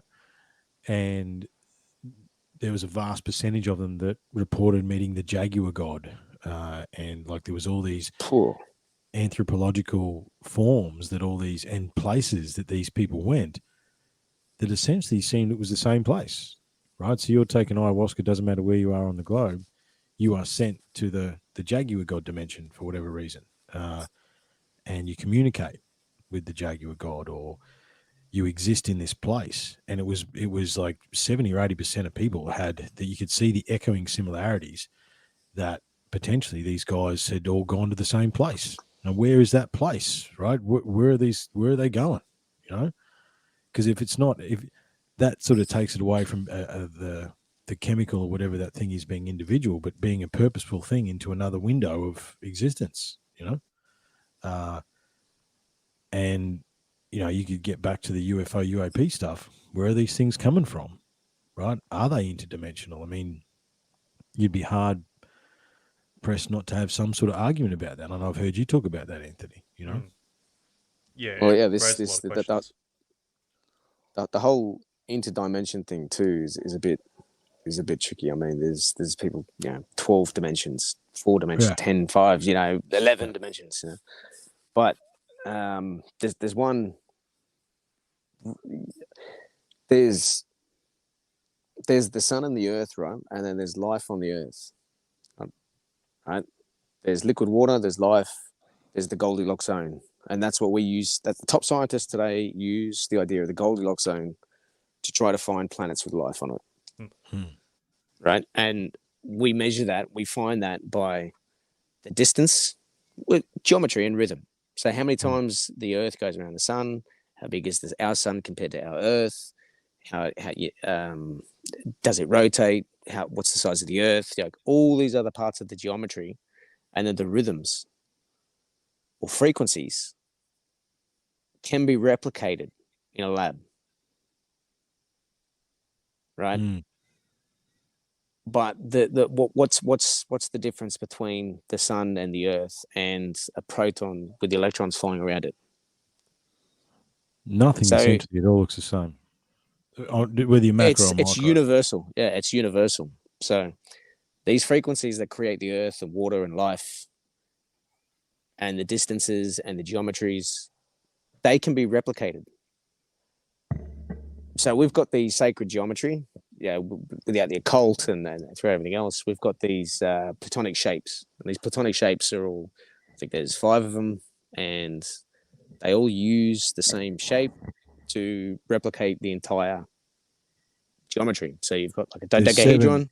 There's 7. 7, is there? 7. There's 7. I've got them. I've actually got them sitting right there on a Metatron cube. This Metatron's another one. Yeah. So, I could actually here. What I can do. Yeah, bring them out. So you got like a pyramid, then you got the double pyramid. You've got the hexagon. Oh, look at that. Dodecahedron. Put that Isohedron. I can't remember the names of them all, but hold it there. There you go. That right up there, close. That's awesome. That's it there. It's beautiful. So each one of those shapes, say if it was a magnet, or we won't dive into the route at all, but you're going to have fields around these objects, replicating similar to the sun and the earth. So if you were able to reach these particular frequencies, you're going to come across some type of consciousness, some type of life. Yeah. But even now, isn't it? To we don't the see 99% of what's going on. The what? Sorry. We don't see the light, the spectrums that we now understand of light. Of those spectrums, I think we only see about 1%. Of the spectrums that we now understand that exist. So literally, we don't see 99% of what's going on around us. Yeah. Right? Because we don't, our eye and the mechanism that, as amazing as it is, still doesn't pick up nothing, 1% of what the potential light. Yeah. And if we could I think there's the Skinwalker story, Grub, where there's 2 guys, one's with a scope, one's not with a scope, an infrared scope, and the guy's like, there's a door opening, can you see that? There's a door opening.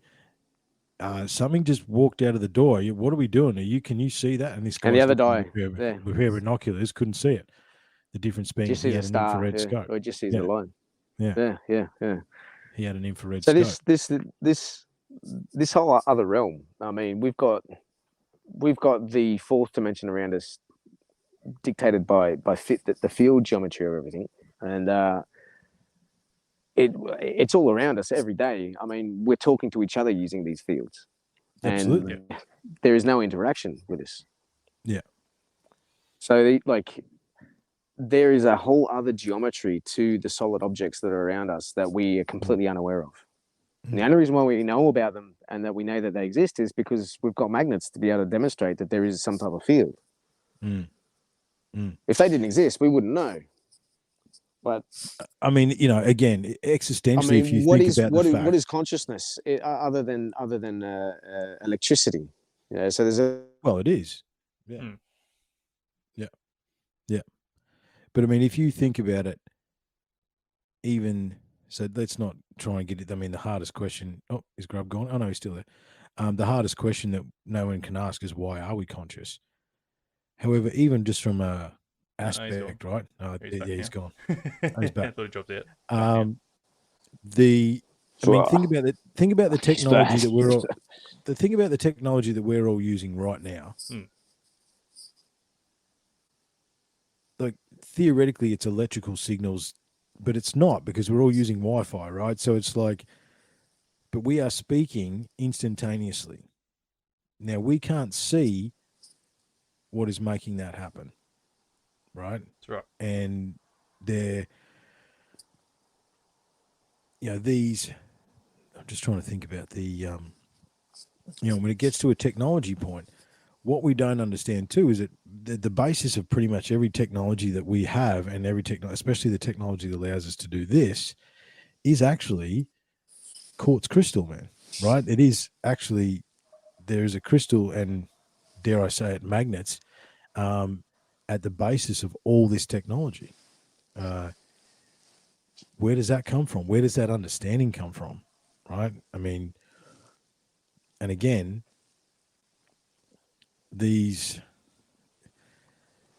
how do we see that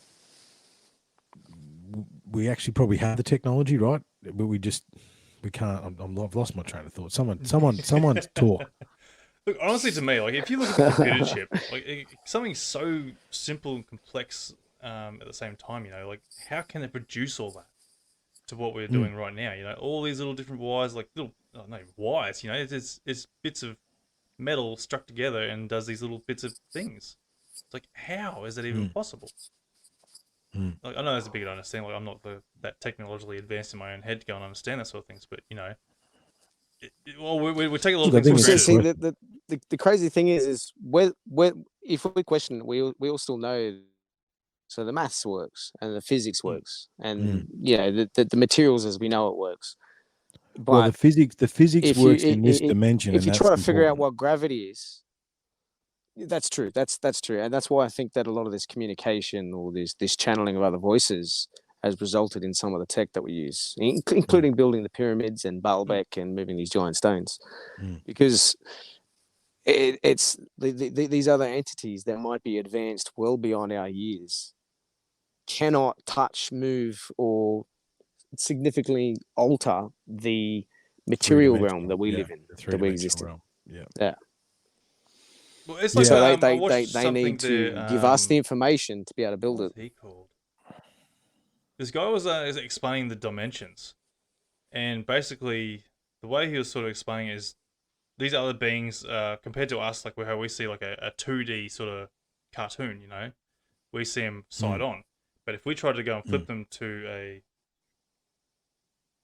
straight on view, we're basically just seeing them as a line, or not even barely a line. And to these other dimensional beings, that's probably how they're sort of seeing us as like a 2-dimensional shape, if that makes sense. We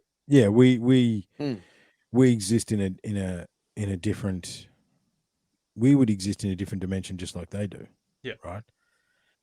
However, I think the deeper understanding. I know this is where because we're an hour and a half in, boys. Well, we might begin to start to wrap it up. Definitely. However, I know that what me and Grub wanted to get to tonight was that in order to reach, so we're currently a mechanical technology society, fast moving into an electronic, right? We've gone analog, mechanical, electronic, okay. And as Grub was mentioning before, the new religion is science, okay? Can't question science, right? However, in order for us to reach the next level of understanding and the next level of technology, we must understand that, I think it was Carl Sagan said, the fact that science and spirituality are deemed separate does a disservice to them both, okay? Now, I fully believe that we have found UFO UAPs in ancient ruins, right? I think that has happened. And if you believe a lot of the stories, then not all the craft we have are from the recent past. There have been some found who knows where, right? I'd imagine pyramids were involved. Okay, not necessarily the Great Pyramids, but some sort of pyramidal structure somewhere, right, in the jungle. These people that could build this stuff that we can't grasp and we can't understand and we don't know how they did it. That's the reality. I'm tens of thousands of hours into the research, and I always have to remind myself that the honest answer is we don't know. Yeah. Okay. However, whoever did build these things, whoever did have access and the understanding to do this, they understood that science and spirituality were one. That it is, and these UAPs and these UFOs that we're witnessing are a manifestation of that. It's more about what you can see and what you can't see are just as important as each other, right? Mm. And if you take quantum mechanics, for example, quantum mechanics and quantum physics is basically proving that magic is real, right? And that, I think, quantum mechanics is our mechanical understanding trying to grasp this concept. Because how else do they know how do they move the way they move? How do they do what they do?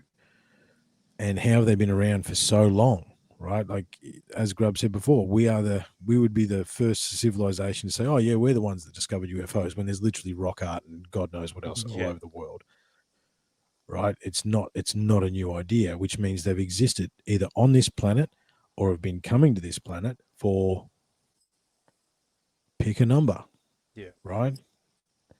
But whoever these beings are, whatever these beings are, and wherever they are from, they understand that science and spirituality aren't that different, And I think that's where it is. This is where the occult comes in, because it's like the occult's trying to understand the unknown, and they're using alchemy and all these bits and pieces. What if material science and the occult actually met, right? And we could merge these things together without the team-based bullshit that we have to deal with these days.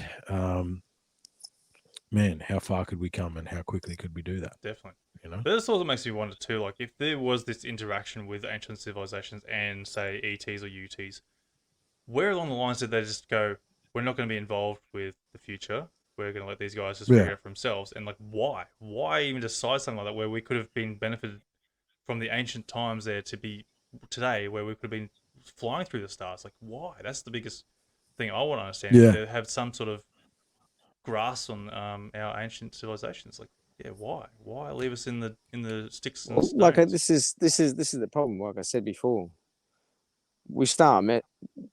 if we start doing things like that, then where do we place God? Where do we start putting these different? Yeah, but see, I mean, again, my objective mind and my personal spirituality. Frozen? Who's frozen? No, we're okay. No, we're you good. Right, Anthony? I think is Anthony frozen? No, is it just me? It's just you, mate. Oh, right. Playing up again. Must be me. So no, see, through my spiritual understanding, I mean, if I was to pan the camera around this room, there's representations of multiple spiritual understandings, right? Whoever or whatever the God force is, right? The masculine and the feminine, the dark, the light, the balance in the universe exists regardless of whether or not we can traverse that universe, But I think the material, look, it's hard not to get conspiracy minded, boys, when you say why. Yeah, definitely. I think we have the tech. I think we've got the tech. I think 100%. Yeah, I think it's been, but I think this is from us because we're on dinosaur juice. You know what I mean? Once you start looking at it, you start to realize that it's if we start using this tech, we're literally like, oh God, it's so hard to explain. Like if there is some kind of ether or something that this tech involves, right? The religious ramifications of suddenly people doing things that are described that angels are doing, and then the device looks like the description of an angel. Some of these things they're gonna be like, you can't be doing that. Yeah, you're that's the Tower of Babel. We were warned about that. If we had what our description from what our understanding of what God is and what angels are on an eclastic level, we would have attained those abilities. Yeah. And to well, here them, you go, boys. Okay, that's so we the can Tower actually. of Babel. You know what I mean? So, It's such a deep spiritual level with people that the crossover, because we've kind of tried to burn the whole spiritual side of it, and yet religion is still there. Like when they had remote, see, if we use this tech and this tech starts to be able to show us the future and the past and allow us to be telepathic, right? Mm-hmm. If these abilities, this is just the ramification of us using them, right? Then where do demons come from? Where do angels? Where do all these other things are going to start happening to people? So they're like automatically there's going to be the idea of you're actually tapping into the source of where demons come from, and that's the technology that you're using. Because do you understand what I mean? It's I on do such understand what you a mean. deep fundamental level for some people that But it's here's the like ramifications. the whole remote right? viewing. They had remote Yeah. viewing with the CIA, and then they canned it. Oh, the because Russians they are said into it if as you're well. not if you're not talking to if you're not doing this through Jesus and God, then you're doing it through the demons, and it needs to stop. And that was through Bush Senior's administration. So the idea of them thinking like they got to can this stuff, and that was just remote viewing. That though, it was well before that. Yeah, they were doing that in the 50s and stuff. Yeah. Oh, no, I'm talking about well before with the back in the when the Romans took over the world. That's when they started going on with the religious culture. That's where if anything that goes against their sort of nature, with the persecution. demons. Yeah. No, well, and this is the funny story about. I mean, so thinking about ramifications, right? So we're trying to, because we're all open-minded individuals, we want to know, right? We're not scared. We're not afraid of the knowledge. We understand that we need it to move forward. They're not, because Grub's like, what would the ramifications be? Okay, boys, imagine a world where the Vatican Church and the Islamic faith no longer has hold or power. Right? What does the planet look like? I can't wait. Trust me, I can't wait. But I think it's a great idea. Don't get me wrong, but I mean, it's the mental just break that we go through the deep people, state, Yeah.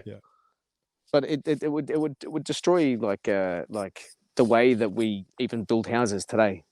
Yeah, definitely. Oh, it would destroy the fact that I need to have a fence and this law and this everything, the entire system. And like you and me would be making our own free energy device at home and then just planting it like a plant and just living. Yeah. And then out of that, I'm going to be like, well, I want to make a lathe.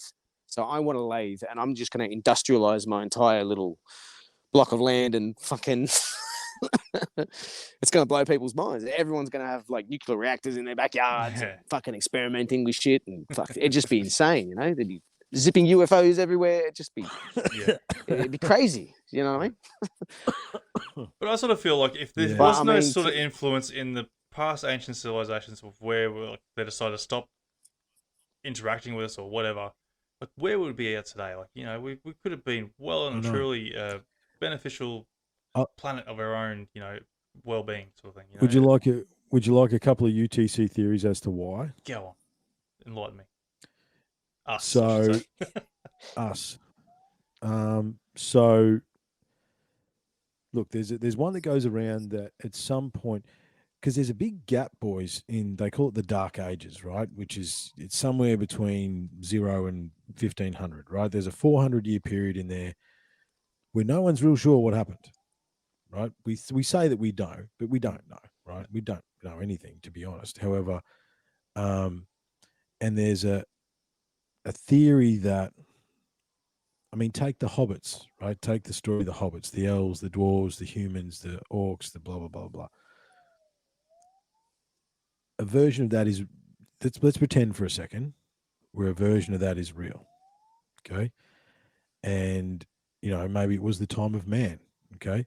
Or maybe, look, I tend to think, knowing human nature, in the not too distant past, I think more recent than we understand, we did have access to magic. We did understand the ether. We did have access to this technology or this understanding, I suppose, is probably a better way to put it. and we probably messed it up.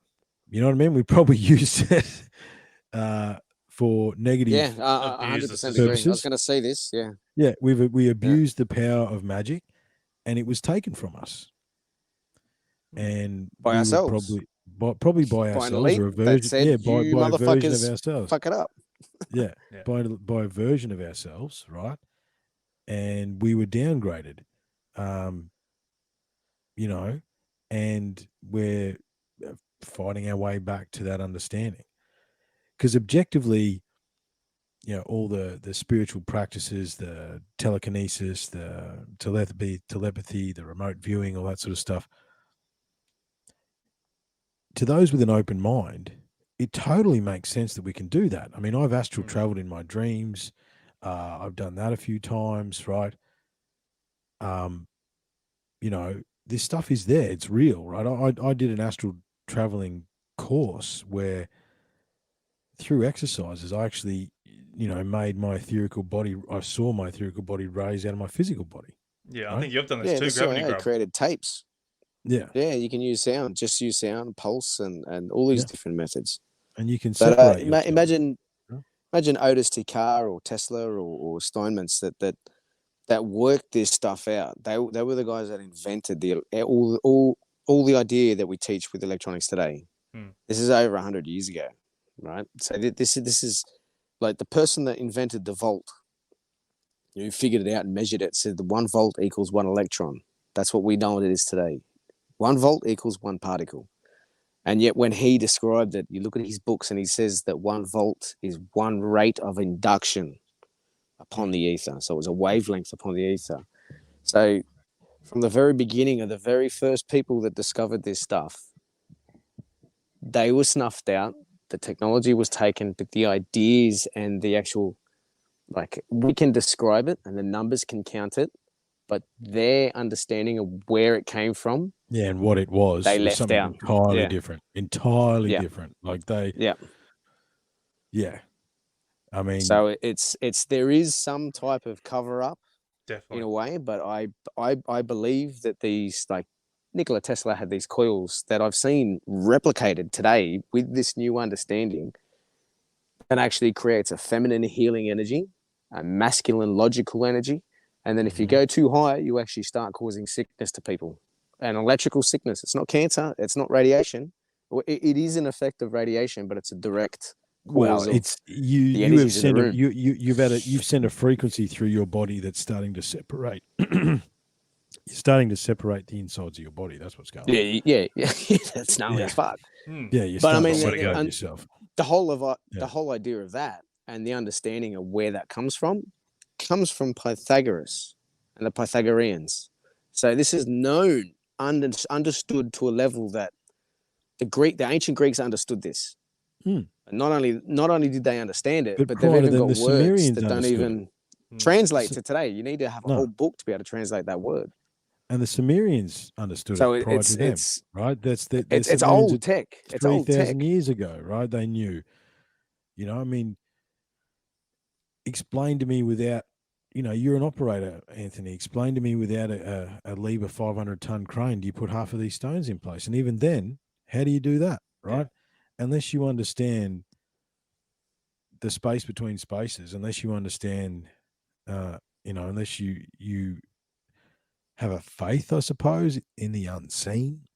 Is it a faith or is it an understanding? Knowing. No, it's a knowing because you can prove it with an experiment. Yeah. And they proved it with the pyramids and Baalbek. They'd sit there staring us in the face saying, this is what we did. Yeah. They replicate it. Yeah. Fix it. You know? Yeah. But I think this technology, man, it's definitely. Well, boys, we're going to come to the show there. I've got one question here to go and sort of see what we can try and get out of this one, maybe. Now, everyone's sort of going against the Americans here with the freedom of information, going against the US government with regards to UFOs, UAPs. So what if we can somehow kind of encourage the world to sort of start attacking the Vaticans, anywhere that's got some sort of real deep state sort of information in regards to ancient civilizations, technologies, anything like that? If we get the world to sort of like back us and try and start, harassing these governments, I don't know, whatever you want to call them, start, getting the information out of them. There's got to be some sort of point there where we can get to break them and go, look, tell us the truth, give us the truth, we deserve it. I think me and Triff were talking earlier just before we came on air, and I think it's already being released. I mean, I think if you look hard enough on YouTube or on just social media, that you will find people that are doing this. Like I just said before, there's these people that figured out Nikola Tesla's original understanding of electricity, and they're applying it, and they're actually getting results. They're getting levitation, they're getting healing, they're getting impulse. What do you call it? Impulse technology. So it's like you use impulse upon the ether to actually move a craft. Yeah. So some of these things and the understanding of field theory and field mechanics is the next level, because quite literally it is the fourth dimension of any 3D object. Is the field geometry and what they're doing. Yeah, but what I'm getting at is all this stuff that's stuck in a vault underground somewhere. We need that shit released. That stuff needs to start coming to the public. It is. No, I'm not talking about I'm talking about like the people on YouTube or stuff like that. I'm talking about like the people who are in this power need to be held accountable. It needs to be physically released. They have to bring it forward to us to actually. So they're not going to. But that's where I'm saying we need to attack them. Yeah. So okay. So So what Grub's saying, what the discussion myself and Grub had before we come on the mic was the fact that how's it me and Grub, two random dudes in Australia, and what's fascinating, so me and Grub are down this UAP magnetic energy rabbit hole. Angus next door, who helps out with the podcast, is researching fusion technology all by himself, right? He didn't talk to me or Grub. We didn't know anything about that. But within a 50-meter radius, everybody is researching alternative energy technology. Yeah. I think from an esoteric and occult point of view, this information is being released from the ether and given to those who can understand it so they can apply it, right? Yeah. And I think that's what Grub's saying. It is being released. However, it's for the ears to hear. Yeah. You got to have, number one, you got to have the ears to listen, right? And the eyes to see, and the eyes to see, the ears to listen, and the mind to grasp the concept. Yeah. Because I mean, we spoke about earlier what would happen if we truly knew that we weren't alone, and you know what I mean. And I know we can't talk about Fight Club. The first rule of Fight Club is you don't talk about Fight Club, right? However, we were shown over the last 2 years that we're still very easily led. Still very easily manipulated, still very easily, fear, control, divide and conquer are still very successful mechanisms. And we need one of two things, Anthony, for that to happen, right? We need an undeniable genuine extraterrestrial experience to happen outside of anyone releasing documents telling us that they happen, right? So it just needs to happen in the sky. It needs to be seen by millions and millions of people and be undeniable, right? Definitely. That would cause a great awakening, okay? That's an external influence. The second one that we need, and we probably needed it over the last couple of years a little bit more, is an internal influence, right? This is because the thing is, if we as humans can grasp the fact that science and spirituality are one, that the dark and light are one, that everything's the same and it's all the same, then we can reach the God self, right? We can reach that state where we understand that there's no politician, businessman, world leader, elite person who's not a human being, right? Yep. As far as we know. Any of those people, as far as we know, right? Any of those people have a hot chili the night before, then they have an interesting fucking toilet experience the next day, right? There's no difference between me, you, and them. Yeah. Theoretically, right? If they're not lizard people, but let's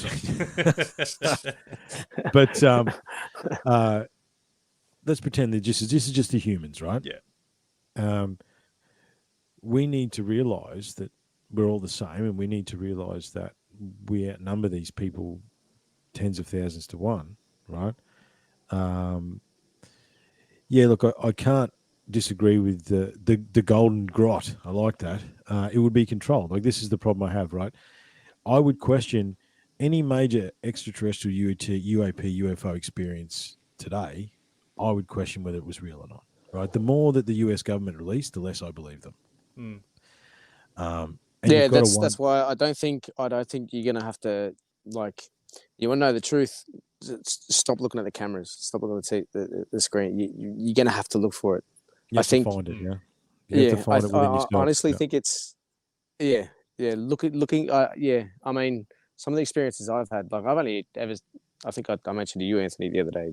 I had one UFO experience. I looked up. I could see a shadow on the bottom of a cloud that was wicked high. And it was in the middle of the day, and it was traveling pretty quickly, but the cloud was easy, like straight. It was way up there. So to cast a shadow that big, to hold a 5-cent piece up to your eye like a penny, and be that size in a cloud, that's that blew me away. But besides from that, the more I don't know, more esoteric stuff that I've experienced is where I'm coming from on this side. So I mean, I've had some weird experiences in the bush and shit, and I'm thinking, well, now when I hear stories about them now, about Yowies or Bigfoot or entities in the forest or whatever, that they're almost using the same tech. They're somehow teleporting in and out of existence, and they're doing the same thing. And I'm thinking, if that's the case, then what? And then there's this whole occult thing throughout all of civilization, hiding something from the people because they just can't. Even cavemen couldn't even handle it. They had to just keep it to the shaman, and he can stay well away from the village so we can do our own thing, and he can come and tell us when the world's going to end and what we have to do. Yeah. But he's out there talking to entities and dealing with ships and all this crazy shit, comes in and goes, right, you all got to move now because there's going to be a UFO landing or whatever. You know what I mean? Yeah, definitely. And I think people even back then rejected it. They're like, that's too creepy. You can stay the fuck away from us and just tell us when you need it. You know? Yeah. And I think the key is, boys, is that the answer to anything, you have all the answers, man. Here, and here. You know what I mean? The head, the heart, the gut, right? They're all the answers, everything you're looking for within you. And if we can see past the fear and control and divide and conquer, and see that, then we would know that we are worthy, right? However, I wrote a poem a little while ago, and there's a stanza in there that sort of reminds what we're talking about, right? And then it sort of went like this. It went, yes, the dark is right. And it was sort of to do with the last few years and the times that we're in. And it was, yes, the dark is rising. However, the light must rise to meet it. Inwards we must all go to see whether or not we have the will to beat it. Because the thing is, we're also very good slaves, Anthony. Oh, definitely. And absolutely. There's always going to be a percentage of the population that will walk lockstep. But I think we're reaching critical mass where more of us want the answers now. Yeah. We're ready. We know that it's another thing that, and it's probably maybe we end on this thought, boys, because me and Grub were talking about this. It's hard. Before we lose Grub, because he's got like 5% battery apparently, so he's got 5%. Yeah. So before we lose Grub, me and Grub were talking about the fact that it's really hard and it's very difficult to grasp the fact that pretty much everything you've ever been told or taught is bullshit. And people don't like that, and they find it difficult to understand. However, that is the reality, right? And that's difficult to understand, but it's something that we must grasp and let go of misconceptions, preconceptions, understandings, perceptions of basically everything. But you can't get to the point where you're willing to do that unless you let go of that. Everything. Right? That's scary. Yeah. That's scary, man. Everything. It is. It's scary, man. Like I remember the day I was in Edward Street in Brisbane City, right? I was in Edward Street, Brisbane City, just got off the train and walking to work, right? Had an existential experience when I realized that no one knew anything. Right? No one really knows anything, boys. No, I don't, you don't. Like, no, absolutely. All the knowledge that we talked about today isn't even a pixel in the screens that we're looking at. Yeah. Right. That's the reality. And when you grasp that, that can do one of two things. That'll either set you free and allow you to dig and understand deeper philosophies and understandings, or it'll freak you the fuck out and you will never think about it ever again. Yeah, best to go in the fetal position and just start rocking back and forth. That's right. When you think about the stuff that I talk about, right? Everyone I meet, they go, "Do you know about this?" You know, right? And a lot of people don't like it, eh? There is a few people. Their eyes like bug out of their head. They're like, "Oh my god, this is incredible! Like this has brought happiness to my life. You know, it's brought a new beam of light." And then others are just like, "Nah. They just shake their head and walk away. And and you're just like, wow. Some people just like, I like to do that, you know, like just drop something on someone that I find it's relatable to them, and you just watch them fucking know that their mind explodes, or they just they just kind of shake their head, going, what, and they go back to talking about some reality TV show or something. What? I can't remember old mate's name from you missing the point. I was talking to him on Instagram the other day. However, he's right there, right? Yeah. We have to be careful of anyone who deems themselves an expert. Yeah. Right? Nobody is an expert. Yeah. Okay. I've even said this in previous podcasts. I can't remember if I was talking about. I said the same thing too. Like, you know, all these people claiming to be UFO experts and that, they don't know jack shit. No. So. Do you know what we classify ourselves here as at Unlocking the Code, Anthony? Right? We are sophomaniacs.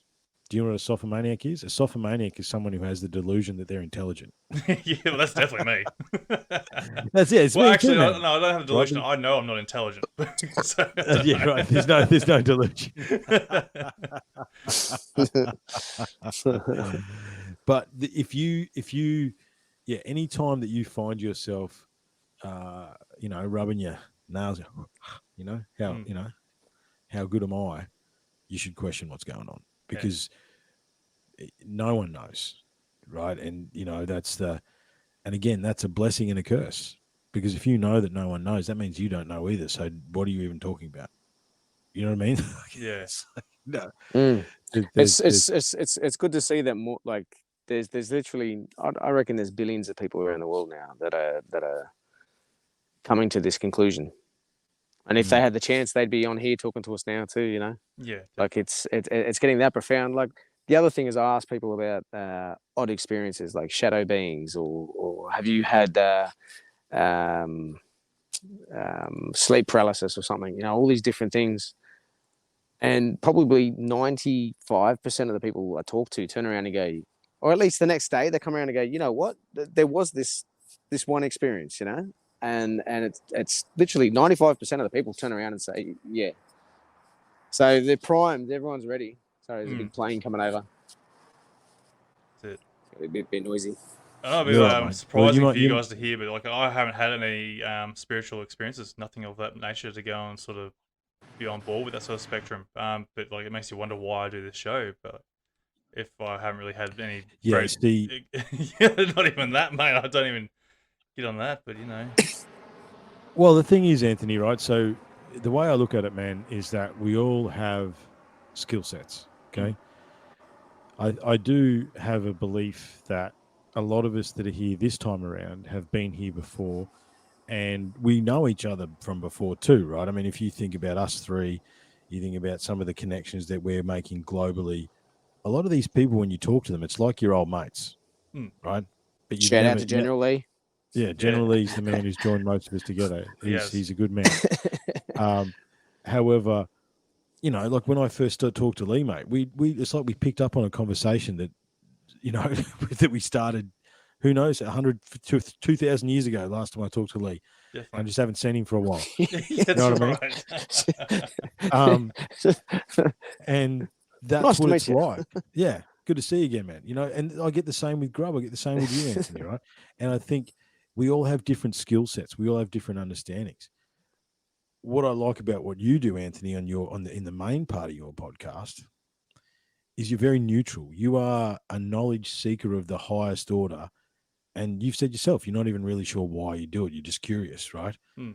and the calm nature that you allow people to have to do that, that's a skill set that not a lot of people have, right? Which is why, some of your episodes. Yeah, I'm pretty hot blooded, eh? Yeah. Yeah.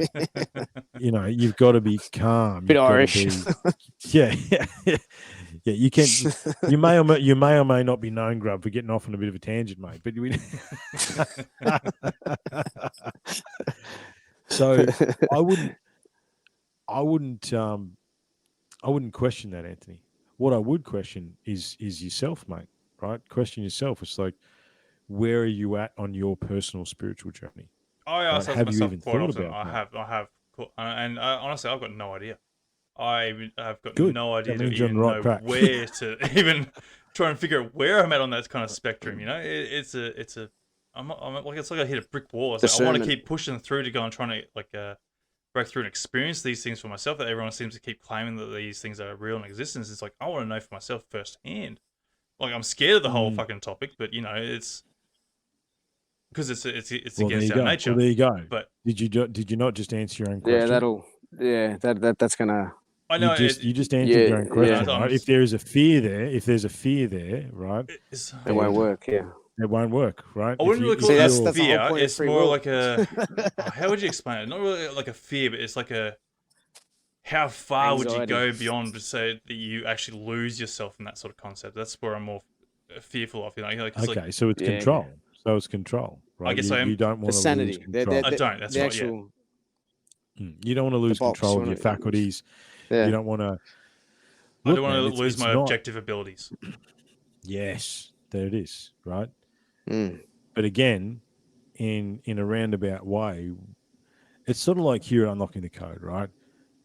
When I discovered the triptych, and I need to do an episode on the triptych with you boys, or I've got a whole slideshow presentation to do with it, along with everything else. The triptych, the ether, magnets, somewhere in there is literally all the answers we actually will ever need, right? And I was like this. It was like this time last year that the triptych came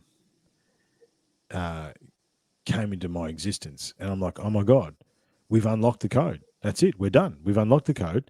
And then we released the triptych episode. There's an episode called Triptych Echoes. It is one of the most unpopular episodes of all time, right? So it's like, because no one knows what it means. No one understands it. Because the most profound things that you'll ever hear, the most profound experiences you've ever had are the simplest, right? They truly are. They represent Mother Nature. But you've got to let go, man. Well, this side of the ether, yeah, they represent. You've got it. In any of these, if I think about that DMT experience, right? Mm-hmm. I was at the end of my rope. I was nearly at the end of a rope. I'm not ashamed to say that.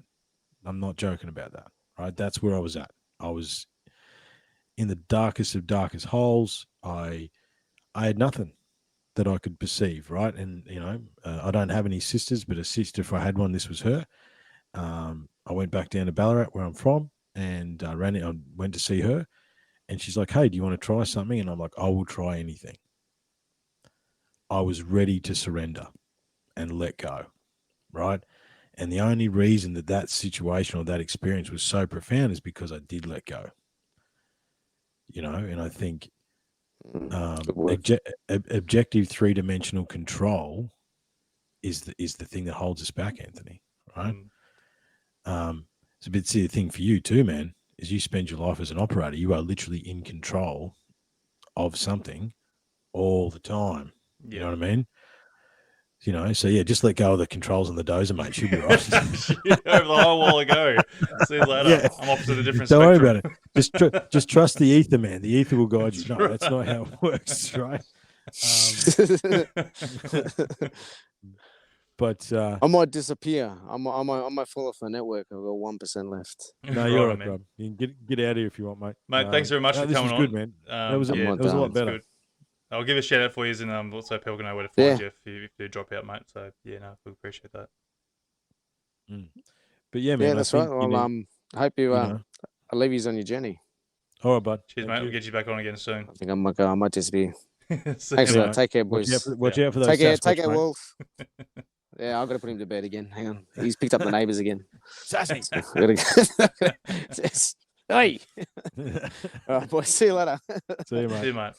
So I just want to touch on again, like, going on, like, I don't want to lose my objectiveness because, like, going through social media, isn't that, like, social media is a great thing. It sort of connects everyone there. We get a bit of an idea of what is out there, what's been hidden, and so, like, things are being released.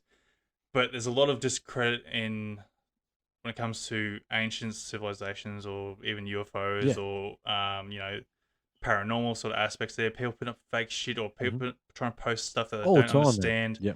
And I think there's deliberate misinformation as well. Absolutely. That you deal with along and the to me, there as well. Yeah. I'm burnt out from it all, I think, and it burns my piss to say, like, how much crap that people don't understand is what's going on, and that's where I'm sort of afraid of losing my objective side of things, that I'll start believing that their crap is real.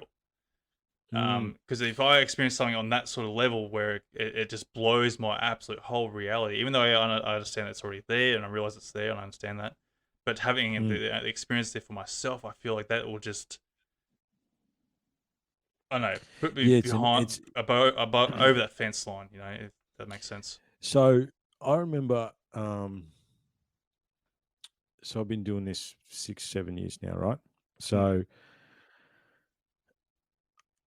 I found myself tied to a couple of particular theories, and I identified them as objective truth in my mind. Okay. And then I found myself defending those theories irrationally one day, right? Where someone actually did provide me with a reasonable, what am I trying to say? You know what I mean? A reasonable explanation for a different theory, right? Yep. That didn't suit my narrative. Yeah, that's the other problem. And I started fighting it irrationally. Yep. And I'm like, hang on a minute. Stop. It was a big learning for me, this, right? And I think you don't lose your objective. I think being objective is very important, right? Like, as you saw here tonight, I didn't say, oh, look, pretty Eka stones with carvings. No. How did they carve them? What did they carve them with? Blah, blah, blah, right? You letting go and understanding and grasping that there is something not there that is real, that is there, that is not, that we can't see, right? And releasing yourself into that. Number one, spirituality is an incredibly personal thing, Anthony. I could not tell you what my personal spirituality is. And I would deem that, and like when you said to me, I've got no idea what my spirituality is, you're on the right track. The fact that you've got no idea means you're on the right track. Okay. However, you need to, in your own personal space, right? Do you drive in, drive out, or your FIFO? Yeah, driving. Drive in, drive out. But do you drive and stay, or do you drive home every day? Drive and stay. Okay. So you're afforded X amount of nights, right? Yep. Doing your drive in, drive out. Okay. I would maybe think about doing and look, I'll be honest, man, I found I had some really profound experiences doing this, right? So instead of the old, and I did 16 years, I know, right? Get back from the mine, go and get a feed, few beers, watch a bit of telly, crash out, right? That's the role, right? That's the routine. Yep. More beers on a Friday night. You know what I mean? Yeah. I know the routine. Been there, done that. Got the t-shirt, right? So instead of doing that, you're actually afforded a personal space in the middle of nowhere for X amount of percentage period of time that you are out there. Yeah. That's the reality, right? So you could, and I've done, that's what I did this, right? I used to go and take photos in WA. I could show you some. They're amazing photos. But I would walk in the bush outside the mine site for an hour before, as the sun went down. And I would just walk and be quiet and take photos and just be one. And the photography is amazing, right? Because I was one with the moment. I was in that landscape. and because if I was to describe something about my spirituality, is that I have those spiritual experiences when I'm in the middle of nowhere, when I'm in the bush, right? And when I can actually quiet myself and quiet my mind enough to be one with those elements and be one with that space, right? Now you have a prime opportunity to do that. Now, you should be scared, right? There should be anxiety. There should be fear. There should be discomfort. Because if there wasn't, you're not going to learn, right? And it's an incredibly personal journey. So maybe, and the thing is, follow your instincts, right?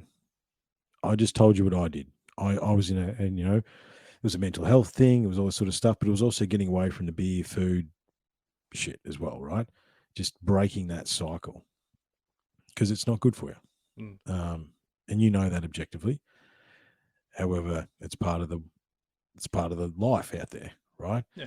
But you can choose another path, and you can think about things from a different way. Because I mean, I see. I've heard you on your show a number of times, right? And I've praised you myself. I like your show. I love your show.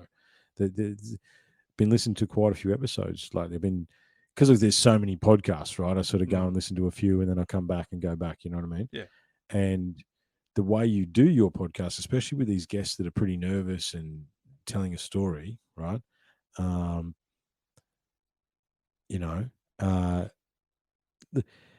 Yeah, I'll get to that in a second. Spirituality, yeah. However, yeah, personally cautious of spirituality and gravitate towards faith. Yeah, faith in self. Spirituality is a loaded term. Unfortunately, any of these terms, especially in the English language, which is so brutal, they have connotation. And again, I use spirituality because that's the term that I like. You can call it faith. You can call it God force. You can call it, the spaghetti monster in the fucking sky for all I care. You know what I mean? It makes no difference what it is. Pastafarian here, by the way. Yeah, there you go. Pastafarian. There you go, mate. Right. So you need to meditate with the spaghetti monster in the sky, you will find your way. Right. Yeah. It doesn't matter. None of these terms matter. None of the thing it's about. What I see a thing is that, spirituality is individual, religion is crowd control, right? We're all trying to get to the same mountaintop, and there's 2 million paths up the mountain. Your path's not wrong, my path's not wrong, and oh, mate, from your missing the points path's not wrong. No one's wrong, But I think you won't lose your objective sense if you find the God self within you, Anthony. In fact, what will happen is it will expand because you'll be able to layer that on top of that. And I would follow your instincts out there, right? Use that time. Obviously, talk to the missus and do whatever you got to do. Yeah. But that moment's, and that's what I used to do. I'd make a time. I will call you X time, whatever. In between that time and the time of the call, and then after that time and the time I used to go to bed when I was working out in WA, I used that time to explore my mind, explore what is it that I, where's my path to spirituality? What echoes with me? And the beauty is, with the connections that we're both making and the podcast stuff and the knowledge that's out there now, there's so many things that you could look at. But you're right to be scared. You're right to be fearful. However, it'll be, and it's not going to be some grand experience. It mightn't be, mate. It might be one little thing here. It might be one little thing there. It might be, you might already be experiencing it already and you don't even know. Yeah. But yeah, you won't grasping spirituality or whatever that term you want to be, Pastafarian religion is not going to wreck your objective. In fact, it might make you question even more. Oh, definitely. Yeah, no, I definitely understand that part. But I think it's more to the point too, like and get off and give yourself 1 day off a week of the page. Of the constant investigations. You know what I mean? Like you got to, if you don't have a mental break with that stuff, it'll send you around the twist, right? Yeah. You know, because I think people want to believe so much They do. that they and you can't blame them. They're looking for something else, man. They know that religion has lost its power. Science is, the speed of science equals the speed of money and all that sort of stuff, Yeah. right? So we know that all the things objectively, it's difficult for even the most layman term person to not see that everything's bullshit, but it's the level with which everything's bullshit. Yeah. So it's tough, man. Like I've had some over the years, dude. Not as much as you because you've chosen a specific field, but I've had some people over the years get in touch with me with some insane ideas, right? Insane. However, what I did, I think there's a diplomatic way to deal with this stuff too, Anthony. Right? You don't have to. And this goes back to sort of leadership management stuff as well that I used to apply back in the day. And it's like, you're in the mining game, right? I love you boys, but you guys are the epitome of not real bright but can lift heavy things. You know what I mean? Like, Yeah. Right. And the boys I'm talking about when I said to you, some people have said some stupid stuff to me over the years, right? And instead of me going, that is the stupidest fucking thing I've ever heard in my life, mate. Yeah. Go away, right? You don't say that. You say, listen, man, I appreciate your input, or be as gentle or as diplomatic as you can. Yeah, definitely. Because the other thing is too, is a broken clock is right twice a day, Anthony. Right? So you can't dismiss everything. I work on the what if 1% is true, right? Because I looked at a few of the videos and stuff. Because I've been listening to your podcast, I've been trolling the page and just seeing what's going on the page. And, I can see the comments and all that sort of stuff. And it's intense. I know why you'd be stressed out about it, right? Yeah. I wouldn't say I'm stressed out about it. It's just more, it burns me out.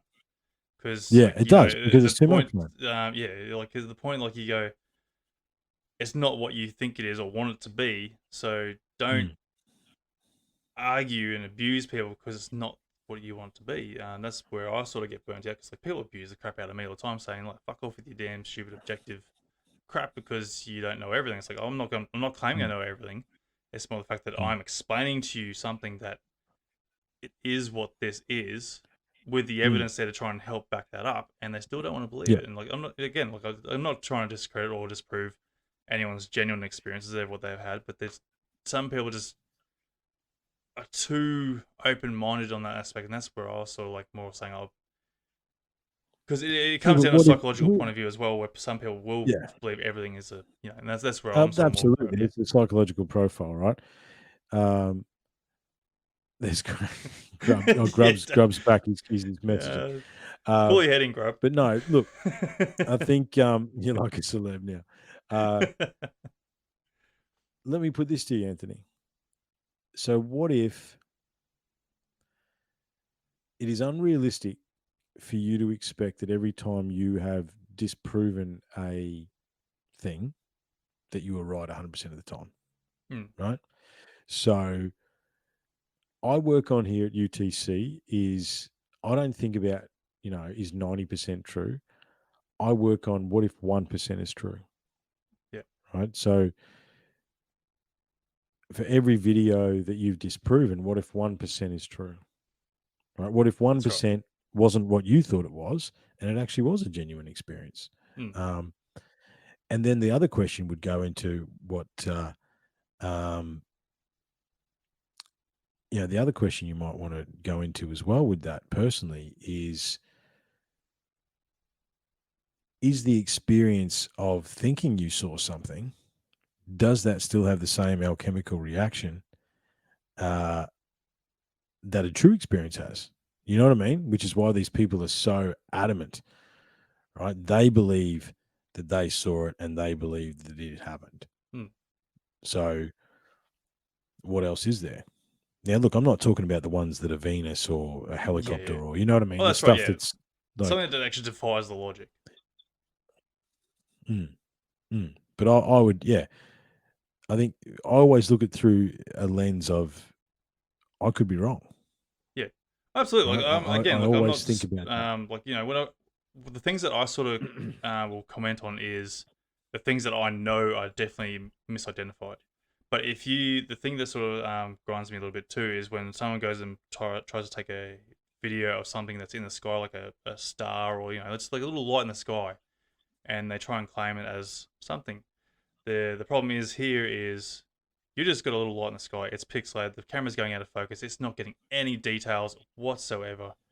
People are trying to go, It oh yeah, didn't it's move. definitely It a didn't UFO, and it bounce doesn't around. move. It doesn't do Yeah. shit. There's nothing there in that video or footage to justify what you're trying to explain and to what Yeah, you I know think the you want one. to believe it. Yeah, so Is this a recent video? Because I saw one of them. This is there's a exactly few that. of them. I was just like, I'm on all these different UFO sort of pages, and then there's just so much crap in. Anyway, and like But the again, thing is, it's not giving any credibility to say what they are experiencing is the real deal to claim it as an ET craft or everything of that concept. Here's another. Okay, so let's switch it up. We're talking about personal spirituality, personal philosophy here. Okay, we could switch it up a little bit, and I could say to you, if you regulate the time and you show discipline in the time that you spend on those pages, just as a matter of mental health, okay. Old mate's here. You need to pull your head out of the hole every now and again, or you will suffocate, right? And he's totally right. Okay? Yeah, which I have done a lot now. I'm barely on the pages now, going through. The only time I'm on the shitter, and that's probably the only time I look at it from my phone, to be honest. yeah, good. You got to unplug, man. Like yeah, definitely. I don't post half as much on social media anymore because it didn't make much of a difference anyway, and I sort of felt it was a bit wanky as well. But personal philosophy, right? So you got to think about, and here's one that's easy to say, but very difficult to implement. So you're going to allow. So did you have a bad day, or did you have a bad 10 or 20 minutes where you allowed the energy of that to influence the rest of your day? That's exactly that part. That 10 minutes. Who's running this shit? Is it you? You know what I mean? Like this is, you got to think about it like that as well. And you can't the other one too. There's two. It's like you can't out crazy either, Anthony. That's right. And if you're trying to if you're not a crazy person, and you're trying to out crazy a crazy person, you will never reach the level of crazy that they're at. And in this twisted world, there's a lot of people that are not well in the head, mate. Yeah, that's right. Us included, probably. Definitely. No, yeah, look, I'm definitely one of those people. Well, I think the thing is, mate, if you think you're crazy, then you're not, because crazy people don't think they're crazy, whereas we both think that we're crazy. So we're okay.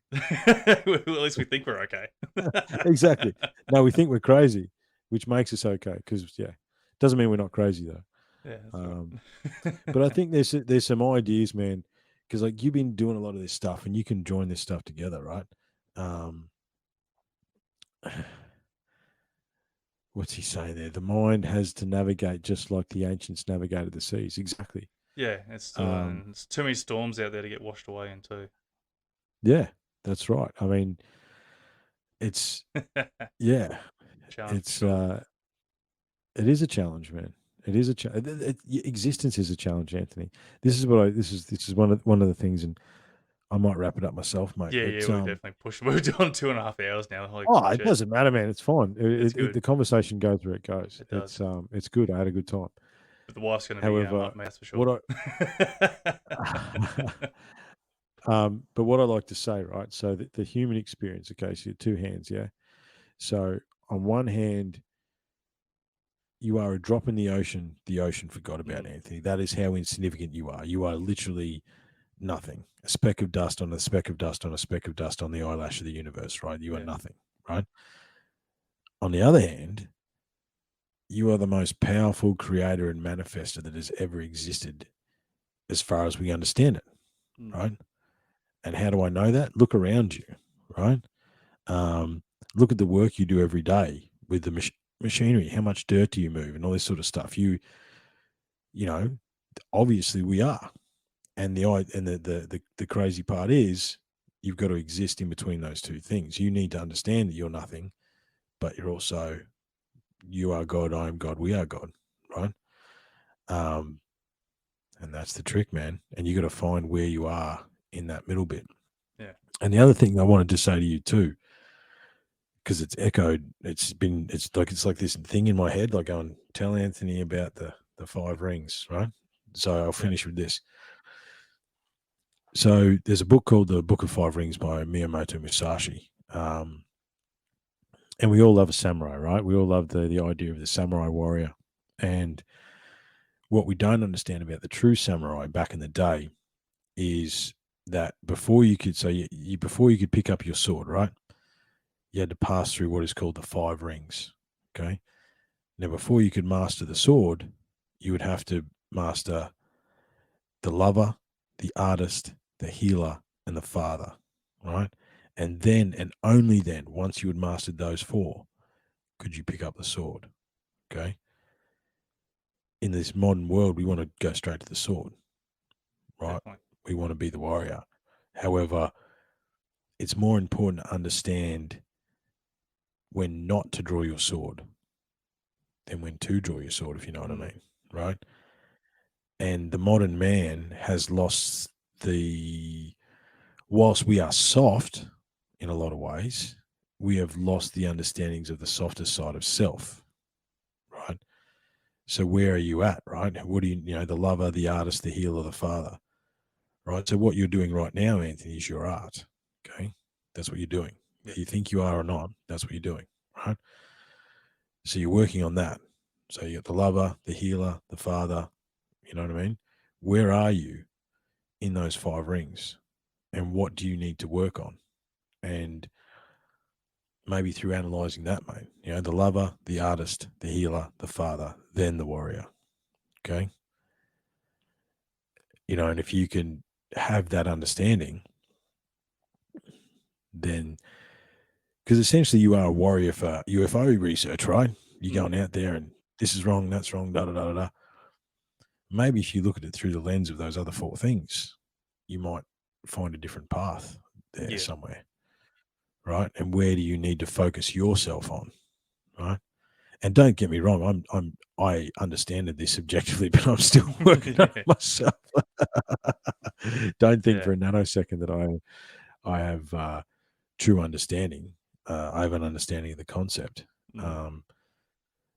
But yeah, I think there's some stuff in there for you, man. Hey, this was cool. I enjoyed it. And thanks, Grub. I appreciate that. This is definitely improvement on our first one, but no one there was a couple of people that were there, but no one really, because it was your first time as well. It was probably good that no one really saw that first one. But I appreciate it, mate. Let's do this again soon. Definitely, man. I think this is going to be a recurring thing, I think, because we're going to dive around this whole ideology of ancient civilizations and ETs, UTs, whatever the hell you want to call it. It's all out there. So it is all out there, man. But it also what I've found is it all comes back around.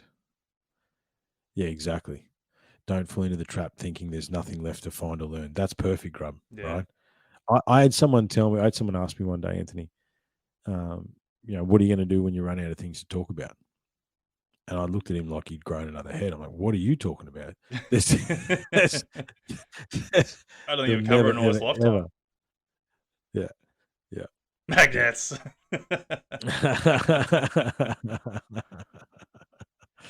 All right, mate. Listen, let's get out of here, eh? Look, mate, and I appreciate everyone's commenting, and I do appreciate your time, and I am trying to find a way, mate, to get up your way for that thing you're doing. I don't know whether I'll be able to make it happen this time around, but oh, that's right. Yeah, I'm doing that. Yeah, that's gonna be good. That's gonna be awesome. Hopefully, that'll burst out the stream a little bit.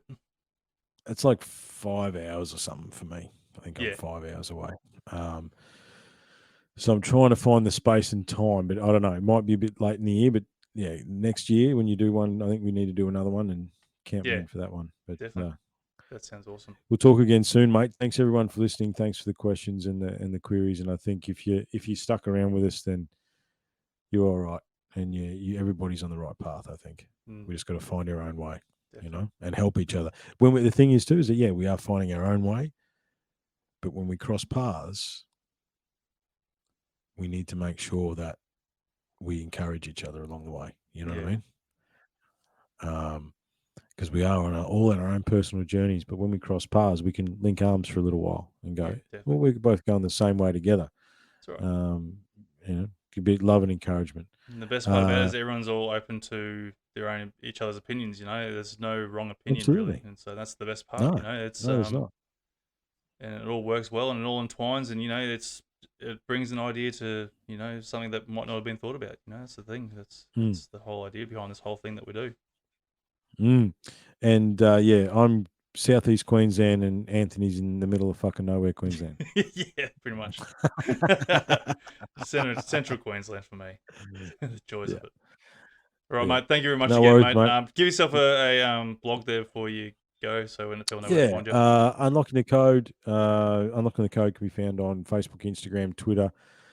I don't engage massively with social media, but I'm trying to find a balance with that, a bit like yourself, mate. Where's the happy medium there? But please give us a follow, give us a like. Podcast is on YouTube, but it's mainly audio. I think I've got about 40 videos in the backlog, trying to figure out how to edit them, and that's not for now. But yeah, all the podcast apps nearing in on episode 200, Anthony, which is well pretty crazy.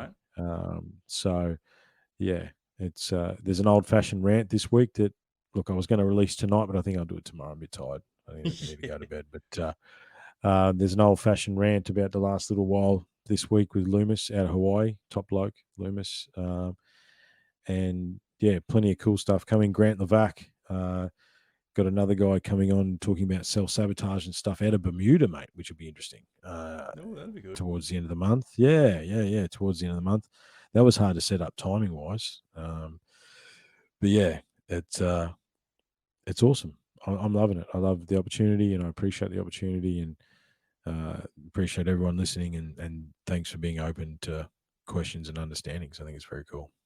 Yeah, that's awesome, mate. Thank you very much again, and we'll definitely go and organise this again soon down the track there, and yeah, I think this will become a common thing, I think.